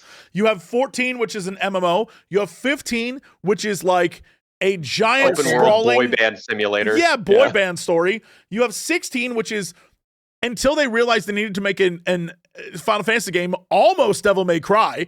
Like there's different vibes entirely. And so because every single one's different, opinions, again, I love 16. I can tell you people online who would like, it's the worst. And it's tough to get young people in when there isn't like a universal, you need to play this, right? Like a great example and is. Even if you. Oh, go for it. Yeah, and even if you manage to like get them in, you're like, all right, I've bought in. I'm going to play a Final Fantasy. They're going to hit one that maybe they just coincidentally don't vibe with, and they're like, all right, it's not for me. And but it's like, oh, maybe you just, and then they're done, and it's like, no, hey, look, there's so many other things, and they're like, look, I got other games to play, and they're like, okay, I'm not going to do it. Yeah, and it's tough because you're asking someone who, Claire Obscure was a game that even the devs were like, we don't even know if this is going to be good. We're just trying a thing. And because of all the online hype around it, new people played it and tried it, and that's why they sold that many. And that's kind of what all games need now, is you can't just sell it to people and expect people. It has to have a hype behind it. It has to have like a wave of people being like, yes, this game rules. And if it doesn't, then it doesn't matter if you're a AAA company or not. You will, as a AAA company, you'll do like 2-3 million, and bless, that's huge. But with the amount of money they're spending, they need way more sales, which is insane. That's a whole different topic. But like, unfortunately, Final Fantasy games cost, multiples of millions of dollars, and Square Enix, it is not like when they sell 6 million, they get mad. They're like, it didn't do enough. They're like, this sucks. Yeah. Yeah. And that's, and also Final Fantasy games there was a time where they had 2 teams busting them out every 1 or 2 years. Now it's multiple years between releases, and it doesn't have the same oomph to it. And so it's tough. And yeah, I think that's a problem with most long-term franchises. You could watch the decline of Halo. You could watch the decline of like all the different things. And then, I'm really curious what Elder Scrolls 6 is going to be like. Yeah, I imagine it will have people day one willing to play, but it's been so long, and they've just given us Skyrim over and over and over and over again that I don't know if people are like, game in history. Yeah, and the fact that the last one they gave us wasn't that great. It seems like people going into it are going to be like, well, I do love Elder Scrolls. I do want to play this, but, and that could be, I genuinely don't know, but you can see all, like, it just, the longer stuff goes on, the more time in it, yeah, I don't envy, having to keep something like Final Fantasy alive. I'm glad they do it. It's a franchise I grew up on as a kid, and I love it. But I also understand where they're like, yeah, because everyone's 30 plus. I'm like, yeah, no, that checks out. Because I grew up with it as a kid, and I love it. I understand where they're coming from. But yeah, they need to just do a thing and do it well, and like get people to be like, this rocks. It's tough to do, unfortunately. That's like the hardest thing to do in the industry. Mm. Yeah, 16, I think the problem with 16 wasn't the game's quality. I think 16 was like just expectations from fans that want Final Fantasy to be a certain way. And 16 didn't hit a lot of the things that they particularly value, even if the game's quality was objectively pretty high. And so a lot of people got mad at it. And that's something that's really difficult because now you have such an entrenched fan base that you're like, we need to reach out to new and do new things and bring in younger people. But if by doing that, we piss off the existing fan base who we rely on for our money, then that becomes like a super difficult thing to do. So my recommendation, I would say, if I had to make one to Square Enix, would be like, look, keep Final Fantasy in the realm of what your 30-plus-year-olds want. And if you want to bring in a new audience, and because Final Fantasy is already an anthology anyway, you're going to have to call it something new. Make a new series, make a new thing. Whatever the Phil DeBeldia game, what is it? The Adventures of Elliot, the Millennium Tales, or whatever that hilarious name is. Like, you gotta, I think Final Fantasy is probably always going to be a series for us olds, and that's okay. And like, don't complain about that. Relish it. Be like, you have a dedicated fan base who, by the way, has money now, or, well, I mean, maybe not because of the economy, but like, whatever, more money than they used to, hopefully. And like, for the young kids, try and find something new. Create new things, take new shots, maybe, and, hopefully something will land like the way Kingdom Hearts did in 2002 or whatever that game came out. I love the idea of taking new shots. I think that's great. It reminds me, it's so funny because it is the consistent problem with everything that lasts forever, is that in 2019, obviously they stopped doing it because of COVID, but in 2019, I got asked to be on a board at PAX. And PAX was like, hey, we're going to have a bunch of, streamers and YouTubers and people on this board from all sorts of different backgrounds. And we want you to come to PAX South, PAX East, PAX West for this year. And during that, we're going to meet and talk about the future of PAX and what PAX is going to end up being like. And the number one thing that happened every time, again, it had to stop because COVID hit, and it literally started 2019, and then COVID hit, and we were like, well, I guess we're done. And then, it never picked back up. But like, the number one problem they were talking about is, okay, our big concern is the people coming to PAX are more and more aging out or having kids. And like, the only new people we're getting are people that are bringing their kids to PAX. And so, we need to bring in new people. And so we were sitting there having a conversation about what they could do to bring, new people into PAX, to sort of like reach out to communities, younger people, like make it a more big welcoming place. And then every conversation we had would always circle back to, if we do X, it'll alienate Y. Yeah. Right. And that's tough. And I'm like, you're absolutely right. It would piss some people off. But are we trying to get new people, or are we trying to placate the old people? And again, this is, not a problem I ever want to have to think about. I was just there to offer suggestions. I'm not the board who has to make a decision. But it was one of those things that's like, yeah, you're absolutely right. It is a problem. You are going to have to make choices, and you are going to have to like open what this is up to more people, or you will slowly dwindle away your audience. And it might take 20 years, but eventually they'll be gone. And that just, it happens. And I think that's something that, Final Fantasy has the ability to create new things. Final Fantasy is the thing. Everyone's different. So in theory, you can keep reinventing yourself, but like you're talking about with the fans that are very, like entrenched in their beliefs, They got pissed that 16 wasn't how they envisioned Final Fantasy. The problem is, and this is always funny to me, Rebirth was right there. They just go play that. That's literally going to give you what you want. So why are you complaining? Yeah, and so that always upset me because it's one of those like, well, this one isn't what I want. Yeah, well, the other one is. Yeah, but that's not this one. And it's like, okay, dude. And that I think is the problem when it comes to like everything right now is either it is the greatest thing ever or it's shit. And there is no in between. Yeah. There's no conversation about it. And it's everything, which is rough. And that, I think, hurts games like Final Fantasy, where if a game comes out and they try something new, some people love it, some people don't, but the people who don't are going to let everyone know. And that's going to absolutely kill any interest in someone younger, because a lot of people, especially Gen Alpha, are a part of this. Like, God, I'm so happy I have a YouTube channel where I watch Gen Alpha content. It's great. Mwah. I learned so much. Literally, I know very little. Please enlighten me. So, like, millennials, from what I can tell, this is just me, watching shit. As you look at generations, when the internet first blew up, right? You have Gen X and millennials who are on it, and everything we saw was kind of like a collective thing. If we got memed, everyone knew what that meme was, right? There was because there's only so many places you could go. And so, people would share with you like all the little messed up things. Everyone knew, 2 girls, 1 cup, like that. Like if the more weird and terrible it was, everyone knew. And then at a certain point, Gen Z, when they get on, all the millennials are the YouTubers. We're making the content. We're doing the stuff.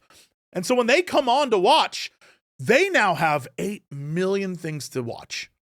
All these places to go. So Gen Z humor, and it's all skewed in different directions. It's all over the place. And so they don't have like a consistent, this is our goof. They're kind of all over, and they have their own little cliques. Gen Alpha, because all of the internet stuff started to conglomerate into bigger and bigger mega corporations now, they're back on we all kind of know the same thing now. And they watch stuff and they get caught up in the like hype of a thing. So they're very hype, like associated. And if a game doesn't have that, as an example, it's not even on their radar. And they won't talk about it. They won't think about it. So it's entirely different. Like Gen Z is that group that's like, oh yeah, we'll try the weird indie game and we'll do this thing. And Gen Alpha is like, no. I only want to play the things I know other people will be talking about and playing. And it's tough to get those kids involved in your stuff, because unless it's amazing, they're not going to take the time. They're going to do something. Are they playing things outside of like Roblox? Like to my, to my knowledge, they're all just like kind of in that ecosystem. Like, yeah, that's what I'm saying. They're playing the games that are really popular. They're playing a lot of mobile games that are really popular. But it's, again, what's popular? Because I want to be associated with things that are filled with people, not little single player indie experiences, or like it's a different, younger people have a different vibe. But Gen Z, meanwhile, is like, oh no, I'll play that indie shit any day. Let's go. Which is super interesting. And I think that's, again, because they found little niches all over the internet, because it was fractured. And now as things start to conglomerate together into like bigger and bigger online corporations, and people are only going to go watch the like, oh, that person has 64 million subscribers. I watch them, dude. But I also think that's part of being a kid and fitting in. You know what I mean? Like Gen Alpha is young. Looking for that acceptance. Brain. Like that's humans, right? Yeah. Yeah. It's very much like 7th grade mentality of like, I just want to be liked, so I'm going to like the things other people like. Right? It's I always think about that when I think about like, they always say, if you could go back in time, be a kid again, but have all the knowledge you have now. I know everyone thinks like, oh, I go back and I'd be the coolest kid in school. I wouldn't even care what people thought. I'd like be, because I know everything. I must stress to anyone who thinks that you get your ass beat every day. Those kids would pick on you relentlessly. If you went to school and thought you were the coolest kid there, and like it was just you, but you had your brain as an adult, they'd be like, shut up, nerd, slap. They would not tolerate you. Yeah. And I think, and I mean, that's what it is. It's just young kids are like that. And so it's crazy, but yeah. I do think that we should point out that Gen Alpha is still very young. Yeah. Yes, they're young. Yeah. So for sure, they're very susceptible to marketing. They're very susceptible to whatever their friends are into. Because again, just like we were just saying, that's humans. There's a big chunk of life where our brains tell us, I need to be like these other people for safety. We don't realize that that's what's happening up there, but it is like a safety and numbers thing, right? Mm-hmm. Yeah, tribal. So we don't really know, like we know how the Zoomers have wound out as they've come into adulthood because yeah, a lot of them are like very individual, like, you know, I like what I like. Yeah. We don't really know the direction that alpha kids are going in yet.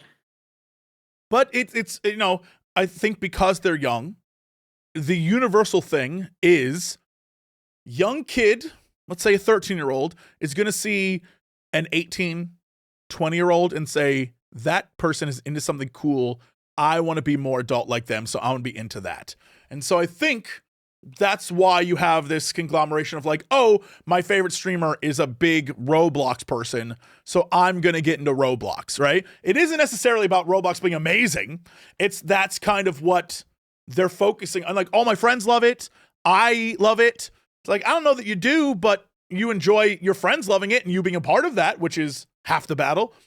And yeah, I think that, you know, that it's 13 still Gen Z. Is that true? I thought 13 was still Gen Alpha. That can't Whatever be. the case may be. 13's Gen Z? Oh, man. That's crazy if that's the case. I don't know what the year cutoffs are. No.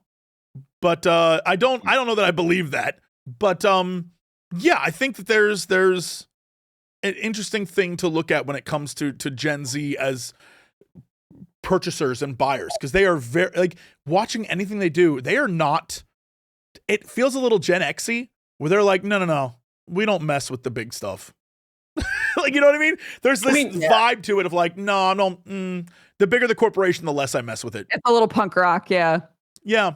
The thing that I was making this analogy, you know, recently, where it's like the big players in the space, and this has always been true to some extent with Call of Duty and you know, MMOs and things like that back in the day, but now it's like Roblox, Fortnite, Genshin Impact, you know, Battlefield, whatever.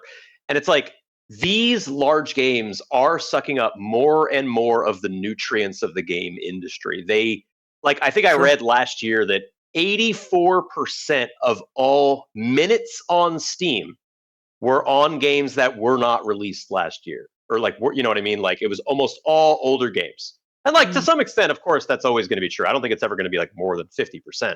But like, that has accelerated in recent years, where the new games that come out are fighting, even though the overall gaming landscape has largely stayed, you know, steady. Like, the number of dollars coming into gaming has been pretty much the same since the pandemic spike.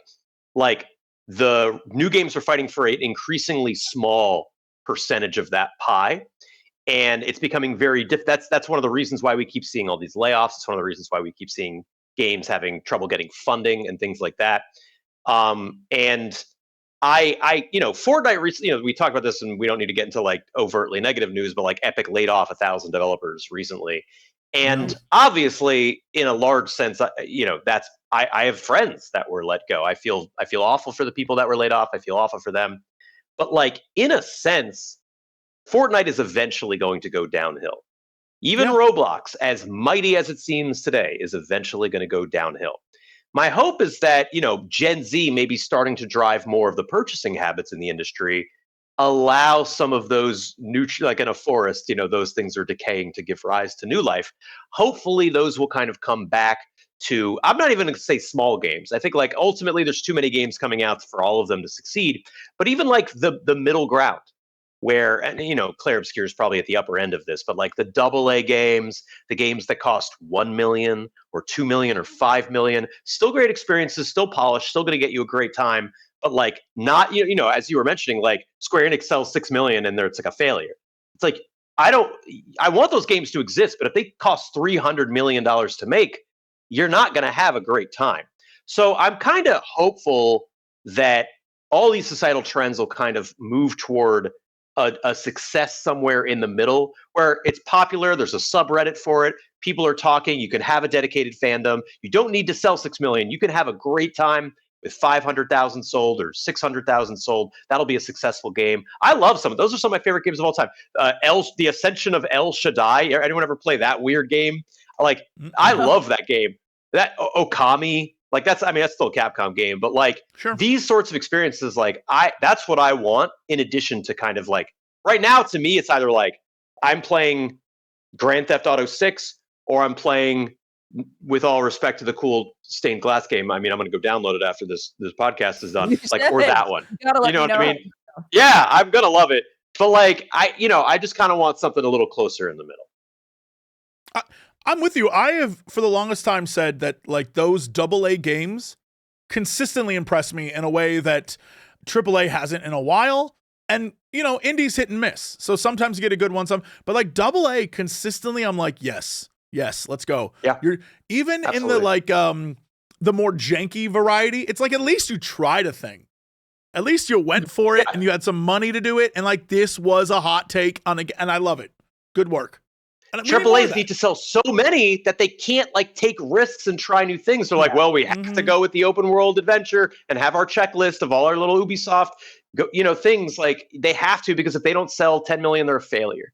Whereas like those AAs can experiment and find some really cool stuff.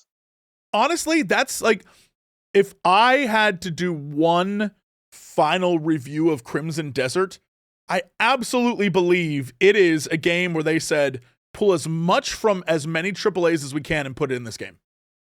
Yeah, absolutely. Jason Schreier had a scathing comment. I'm not saying I agree with this. I haven't played it. But he says, Crimson Desert is clearly made for people who like capital C's consuming content.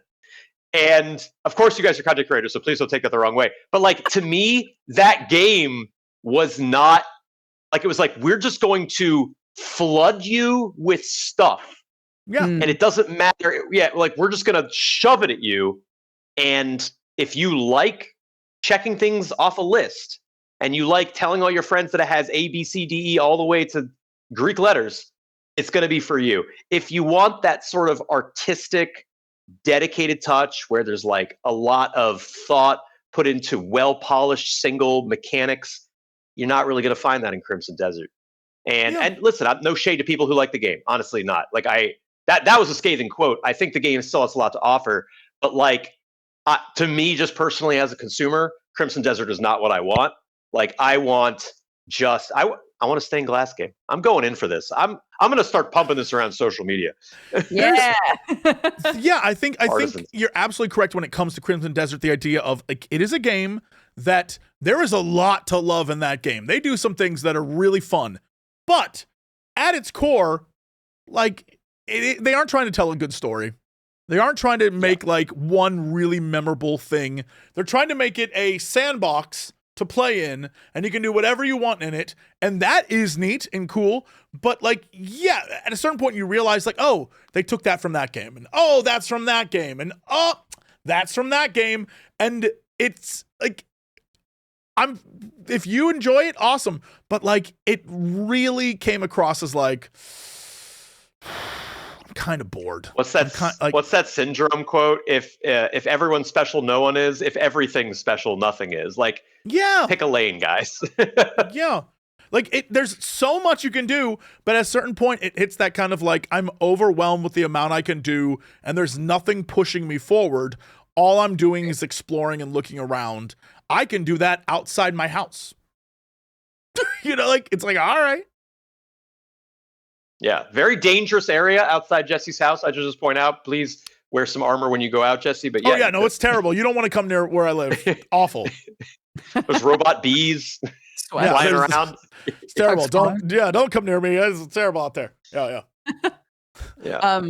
Speaking of scathing things to talk about, Jesse, do we have any news today? We have news. I don't know if it's scathing. Hopefully not so scathing. But I tried to be nice today. I tried to be good with the news.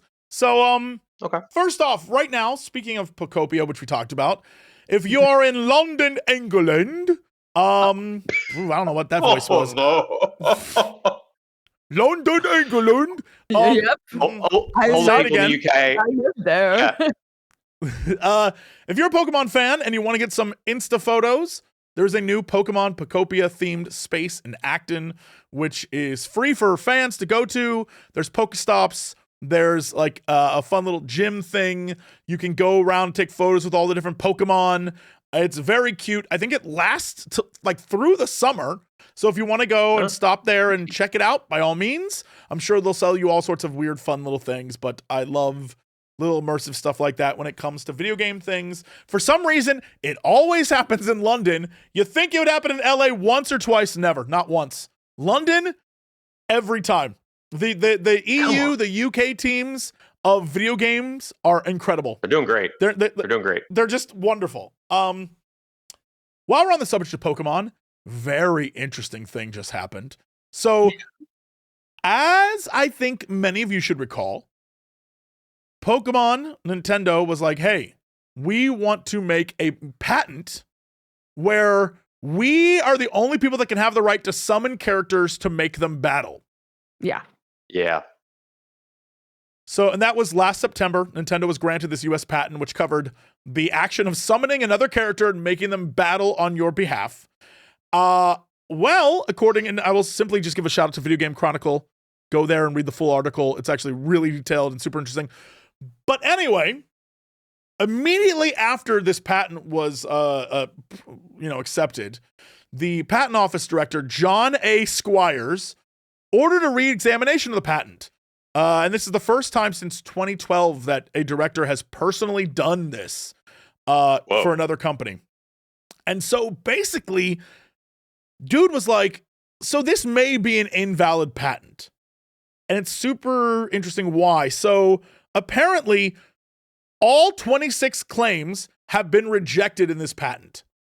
And so it appears now that the US Patent Office is rejecting it completely. And during the re-examination, Squires specifically focused on the patent's claim that having a sub-character fight alongside with you, or, via manual control, is something that's been patented before. And basically, there are two other previous patents for Yabe and Tora. Yabe, or Yabe, Y-A-B-E, was a patent from 2002 from Konami, which refers to sub-character fighting alongside the player, either automatically or manually.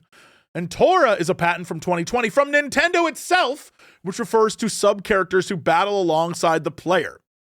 So basically, it already was patented twice before this concept, so how could Nintendo patent it again as their thing? Which is a great legal way to be like, no. So, if Konami patented this in 2002, is every single game that has come out where you summon a character invalid? Like, could they be sued? Great question. It's League of Legends.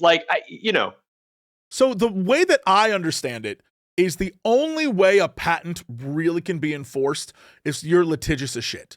So if from 2002 on, Konami had been suing everyone who did this, then yes. But because they didn't, there's that legal wibble wobble of like, you didn't care, so like it doesn't matter all that much. Right. Nintendo, as we know, litigious as shit. So they will sue anyone, and that's why everyone's talking about Nintendo with this, because that's their thing. Nintendo was like, we'll come for you. Any content creator knows Nintendo will come for you. So I think that's why this is so big.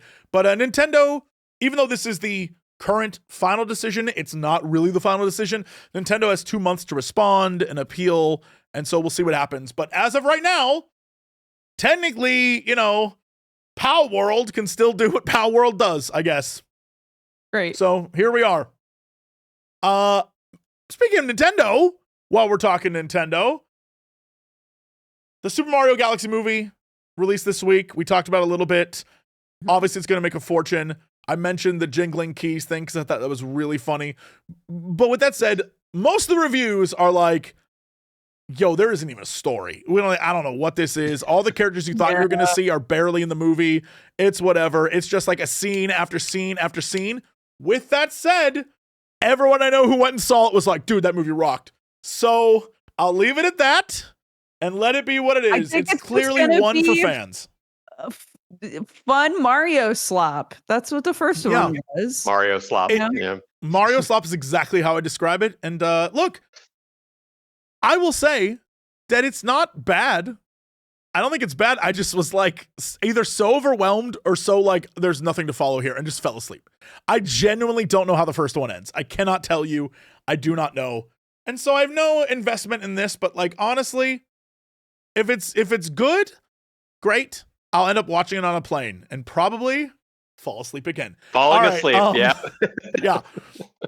Then in a like an interesting kind of wrap-up news, the Kingdom Come Deliverance 2 devs, Warhorse, are now, again, they are owned by Embracer Group. Embracer Group is the investors that bought up literally everything and then realized we don't have the money to buy up literally everything and then had to lay off people and sell stuff. And anyway, the one thing they most certainly own is Lord of the Rings. And so, Embracer Group is having the dev team behind Kingdom Come Deliverance 2 apparently work on the Lord of the Rings single-player open world game. Oh, dang. I have no clue what, because this is a team that is very much like focused on like realism, even in their combat. And a lot of people hate the combat in Kingdom Come games because it feels like a little too tough and real. So that they have a realism skew, but are going full fantasy. But they say they're going to try and make it grounded, a grounded story. So I have no clue what that game's going to be. It is clearly just in development right now, so we're not going to say anything for a while. And I bring this all up because all this immediately came one day after Warhorse was reported to have fired their translator of 4 years and replaced them with AI. No.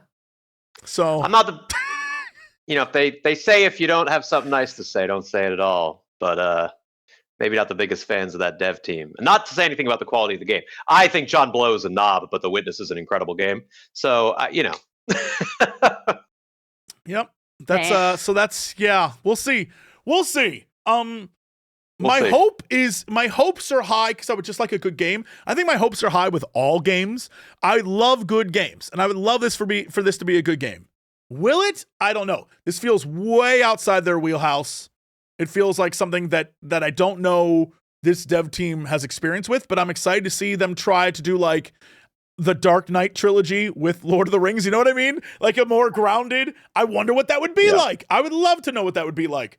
Will it be good? I don't know. But the thought that they're like, we're trying a different style with Lord of the Rings. Like, all right, let's see. Let's see what you're doing. So I'm really excited about that. We'll find out. But also not too thrilled that this is literally 2 days after they just fired their like translator of 4 years and replaced them with AI. That's Anyway, as someone who recently localized the game, like, sorry, just to interrupt, like, it's not good enough yet. Like, it is not going to get cultural subtleties. Like, I'm not even just saying that. I'm not even saying that it's like, oh, I'm an AI hater, blah, blah, blah, ethically sourced. Like, yeah, I am that too. But like, it's genuinely not good enough yet to do that in a way that's going to make any native speaker of that language happy. That's just the truth. Mm-hmm. Like, it cannot do it, full stop. Anyone who knows any of the really great translated games, especially coming from Japan into the US, I remember years ago, like in the early 2000s, I was very obsessed with Vagrant Story. And at the same time, Final Fantasy X. Both Squeenix games that I loved. Here's the thing. Alexander O. Smith was the lead translator and writer on those. Dude, best. Like literally took the essence of the story and then rewrote it to fit an American audience. And they are two of the most wonderfully like translated games at the time. Killed it. Absolutely killed it. And that's the thing, is having that person who can, and there are probably many English games that are translated into other languages, that having someone who understands what the English is trying to say and then can translate it into something that the localized players can like, oh, I get this, I know what they mean. That's huge. AI cannot do that. And I don't think we'll ever be able to do that because it is so like niche into like, you can't convince me that a computer is going to understand how to do that translation properly in a way that isn't just a one-to-one translation. There's no way. I am the reinforcements. What a line. Like, it's just, Vagrant those story, are man. Vagrant Story rules, and I'm so upset that we are not, like, we need a remake. I'm talking complete remake. Change all the buttons, change the controls completely. Indecipherable gameplay at times in that game, but like the vibes were incredible. Yeah. Everything about it's great. The art still stands up. Like, if you go look at the art, you're like, it's stylized and cool looking. Love that game. But yes, it's one of those things where having someone come in and just absolutely take what's there and then make it something the same but different, it's I can't stress how important that is. But anyway, game releases. We have plenty this week. Obviously on the 7th, people of note. Yay, people of note. Wishlist it and check it out, everyone. It's going to be great. Please go. If you love a good RPG and you love some music, enjoy, get crazy. And apparently if you love the Trolls franchise, still not sure that's a real thing. People of note, and also keep your eyes peeled for the series Jesse and I are doing on his Patreon, where we watch all of the Trolls movies. Which is now locked in. Sorry, there's no getting out. You know what? I will do that. I will do that with you. Yes, done. Great. Yes. Great. I don't know what the shit I'm in for, but okay. Then also, if you like wholesome games, there's a game coming out called Fishbowl.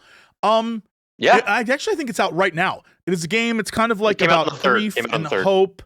Yeah, it's like a surrealish slice of life thing where a magical talking fish like lets you view your childhood kind of vibe. It's a very beautiful game. Looks neat.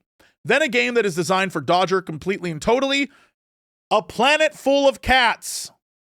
It is of the series of hidden cat games. Yes, a hidden object game where you try to find missing cats. Build as an adventure hidden object Metroidvania style exploration game. Metroidvania hidden object? Okay, hold on now. So these games started off as literally like, here's a tableau, there's 100 hidden cats, find the cats, right? And the art was really good. And I would play all the earlier ones. And then they were like, we're going to add a story. The cats have personalities now. They're leading you through an adventure. And then it turned into, there's like some really weird shit going on. And there's like other mechanics that happen. So yeah, they just keep making them more and more buck wild. It's really fun. Apparently there's gear and things you can get. Like, you know, there's an escalation to it. So when I was at PAX, Dodger, you'll appreciate this. I played the new We Were Here game. Okay. And the new one, the previous ones, for those who don't know, We Were Here is literally, it's co-op and you're puzzle solving. It's like escape room style, except, you know, one person can see one thing and one person can see another thing. And then you're also being, at least in the old ones, you're being stalked by, were you looking for the snow globe? You're being stalked by what best can be described as an evil jester. Yes. Yeah. But most of the games in the beginning you are like in the mountains and there's a creepy castle and you're trying to escape. Now the new one is literally like future tech and each player has a different ability. So one player has like a goop orb and one player has like a hook shot thing and you have to work together to like get through future puzzles.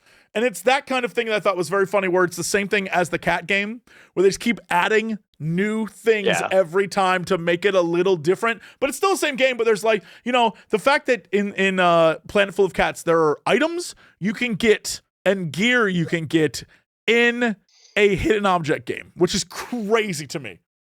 But like, all right. Yeah, it's great. I also feel like, at least with the like Hotel Full of Cats, Planet Full of Cats, Circus Full of Cats, like all those games, I also feel like the second that game came out, there were suddenly tons of games that were exactly like it that came out. Yes. And I think they were like, well, we got to up the ante. Yeah. Like, we can't let them beat us at our own game. We got to go hard. Yeah. I respect that. Yeah, I'm here for that. Yeah. And then the game that I think it's out right now, it either came out today or yesterday, Darwin's Paradox, which is the new Konami game about a very sneaky octopus trying to escape a mysterious industrial complex with stealth and tomfoolery. It looks absolutely crazy. Yeah, they even do a lot of spoofing of Snake trying to they do like a whole you're in a box and you're doing the whole Snake thing. Like a direct Metal Gear Solid call out reference thing, I think. Yeah.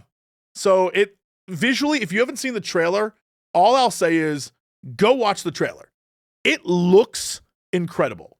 I remember seeing the trailer during one of the announcement streams and was like, brother, what? Looks great. Can't wait to play it. Very excited for that one. Yeah. And that's kind of what's going on. Fantastic. Jason, thank you so much for coming on and being an amazing guest. Would you like to once again tell everybody who you are, shout out whatever you would like to, etc.? Yes, of course. Thank you. If you came in late or if you forgot, I'm Jason Wishnov, the creative director at Iridium Studios. We are we developed a game called People of Note under Annapurna Interactive, which is coming out April 7th on Switch 2, Xbox Series X and S, PlayStation 5, Epic Games Store, and Steam. It is a turn-based RPG. Musical characters. We have full animated musical numbers, but also deep, rich RPG systems that's going to bring you right back to those special days of playing Final Fantasy 7, 8, and 9. Not quite 6, unfortunately, for Jesse, but kind of that era of game. That's what inspired me. A little bit of Chrono Cross in there for flavor. You might see a little Chrono Cross. If you love incredible music, if you love deep RPG battle systems, if you love finding hidden treasure behind some weird thing in an alley, well, then this game is for you. Go down the alley in Lumina. That's all I'm saying. Little pro tip for you. You'll find a Backstage Pass remix stone down there. Check it out. We can wish list it today. I don't even know what that means. We will. Yeah, Backstage Pass. Backstage Pass probably the most the universally maybe considered best remix stone in the game. There's only a couple of them throughout. They lower the BP cost of your abilities, and it's okay. Very, very significant. And I want to point out too, this was just to get a little bit into the mechanics. Sorry, real quick. Final Fantasy VII Materia was an amazing system, but the thing that always bothered me was the potential for the blue support materia was so huge to me, but they only ever let you attach one blue support materia to one green magic or ability materia, and I was like, that sucks. So in my game, you have a graph and there are connections to each thing, and you can load up 2 or even 3 remix stones, aka support materia, onto the same ability. So you can make it you can double the cost, which doubles the power, and then you can attach it also with a Backstage Pass, which reduces the cost in the first place. So now you're combining these two effects to just get a huge power boost. There's a bunch of really cool synergies and combinations you can use. I'm really excited to see what players do with that stuff. So it's going to have a lot of depth for people that are into those types of things, but it's also going to be a great thing. And last feature here, something I like to call New Game Minus, which is when you start the game, you're we got puzzle dungeons and we have challenging combat, right? But maybe you don't like puzzles in your RPG. I don't understand that, but hey, that's fine. You could turn off puzzles. You can just say, no, don't. Puzzles are auto-solved. Not even a problem. Right. You don't want to fight? Well, you can make it easy, medium, hard. You can just turn off the combat. You can go through an RPG without fighting. Again, I wouldn't do it. But hey, live your life. I'm not here to tell you not to put the bumpers up in a bowling alley. It's your bowling alley experience. You can put the bumpers up if you want. So play the game the way you want to play it, and have a great. I really hope y'all have a great time with it. I put 6 years of passion and work and love into this game, and so did the entire incredible team, who were so amazing. Shout out to Tim, our art director, and I already gave shout out about a bunch of names. Jimmy, our audio director, Jason Charles Miller, of course, from Final Fantasy XIV fame. We all just put everything we had into this game, and I really hope you guys love it. So that's all awesome. I have to say. Awesome. What a great pitch. Yeah. Good pitch. Thank you so much, Jason. Thanks for having me. Jesse, what are you up to this week, man? Well, obviously tomorrow you and I are going to play bright and early, 10 a.m., the new Life is Strange game. We're sponsored to play it, so we'll jump in there, and we'll do that goofery. I think I'm going to try and get through a bunch of the games that I wanted to get through. I'm going to try and do Reanimal this weekend, probably. Kind of get through all the things. But also more importantly, speaking of Final Fantasy, they just announced the schedule for FanFest at the end of this month. And it's in Anaheim, right? It's like here. It is, yes. Yeah. Let's go. And one of the guys, like, there's a bunch of panels and things that, like, I know a guy who's on one of them. Gosh. But more importantly, and this is for the fans who are going to go. As you know, I've recently become very enamored with Magic the Gathering Final Fantasy cards. And I decided that at FanFest, if you find me and you use the phrase "Lalas for life," you can get one of these exclusive little JC. Oh, cute. I don't know if you can see little JC there, but maybe you can. I don't know. Can you see him on the screen? No. Oh, No. my heart. No. No. Well, it's a little guy. I got these cards. It straight up is a it's a like a normal 1/1 hero card. It does nothing of value. It's literally just a token, but Cute. we got plenty. And so if you come They're to adorable. me, I hope you enjoy. It is absolutely the silliest card that exists. And I had, the custom art made. And, as always, you got to credit the artist down at the bottom and do all the things. Just so pleased. Pleased as punch. So, if you are there, I got something for you, but only if you know the phrase that pays. Oh my God. Lalas for life. So cute. Mm-hmm. Dokes, what's up with you? Oh my gosh. You know how I was like, Pathologic is going to be a once a week thing. It's taking too long. Fuck that. I'm going to start playing it every day again. Because I want to beat that game so bad. I'm still so into that game. And unfortunately, it's the sort of game where you have to like retain a lot of information. So when I would come back to it once a week, I'd be like, What's What's going he on? doing? What is happening in this game? Yeah, so screw it. We're back to Pathologic every day. So hopefully we'll be finishing that. Sam and I are still planning on playing Reanimal, hopefully this week. And yeah, my kid's on Easter break, so my streams are shorter than usual, but what? Okay. So I forgot spring break was a thing. And the other day I was trying to find, first off, HP printers right in all their ports. Agreed. Just Fully. You're 100% I had to right. go find ink, and it would not. The ink we bought originally was like, this is not an official HP printer ink. And I was like, what? So it wouldn't use it. So I had to go find official ink, which I had to go around to all these different places. And finally I ended up at Costco. And I'm at Costco, and I'm like, well, while I'm here, I'm going to get a hot dog and a drink because I'm no fool. That's $1.50. That's a steal. But anyway. $1.50. That's you gotta get it. But I'm at Costco, and there are so many kids. Like I was like, why are none of these kids in school? I was so upset. It was 2 p.m. on like a Wednesday. I'm like, what are you doing? And then I realized, spring break is a thing, and I'm just an old, angry man. I was like, damn kids everywhere. Running around. Yeah. It's like, oh, okay. Yeah, man. It sure is spring break right now. For spring break. Spring break is hell. To the audio listeners, you wouldn't have seen this, but I was holding back a lot of yawns during this episode. That's not because the two people with me aren't lovely and engaging and funny. It's because Sam's family decided to do Easter today. And so right before that, I was chasing a gaggle of children around while they tried to find eggs. And I'm exhausted, but it was very fun. So I was taking so much offense to the point where I didn't even notice till you pointed it out right now. I'm so upset with you. I was like, oh, so upset. I can't believe you. Yeah. Good. I'm so glad. Yeah, I'm glad you Streisand affected us. You were like, we didn't notice till you pointed it out. Yeah, now it's all we're seeing. That's all we're seeing now. I'm going to go back and watch the VOD and be like, this bitch. Yeah. Look at how often and it's always when I talk. What's that about? Anywho, if you guys like Geekenders, you can watch all of the previous ones on youtube.com/Jessie Cox. And also, we're on all of the podcast apps and sites, so you can find us and play us in the car on the way to work, whatever suits your fancy. Sure. Have an amazing weekend and have a great start to your week. And we will see you next Friday. So long. Bye, guys. Yeah, you know what time it is. It's time for the Geekenders podcast. MegaRan, Jesse and Dodger, what up?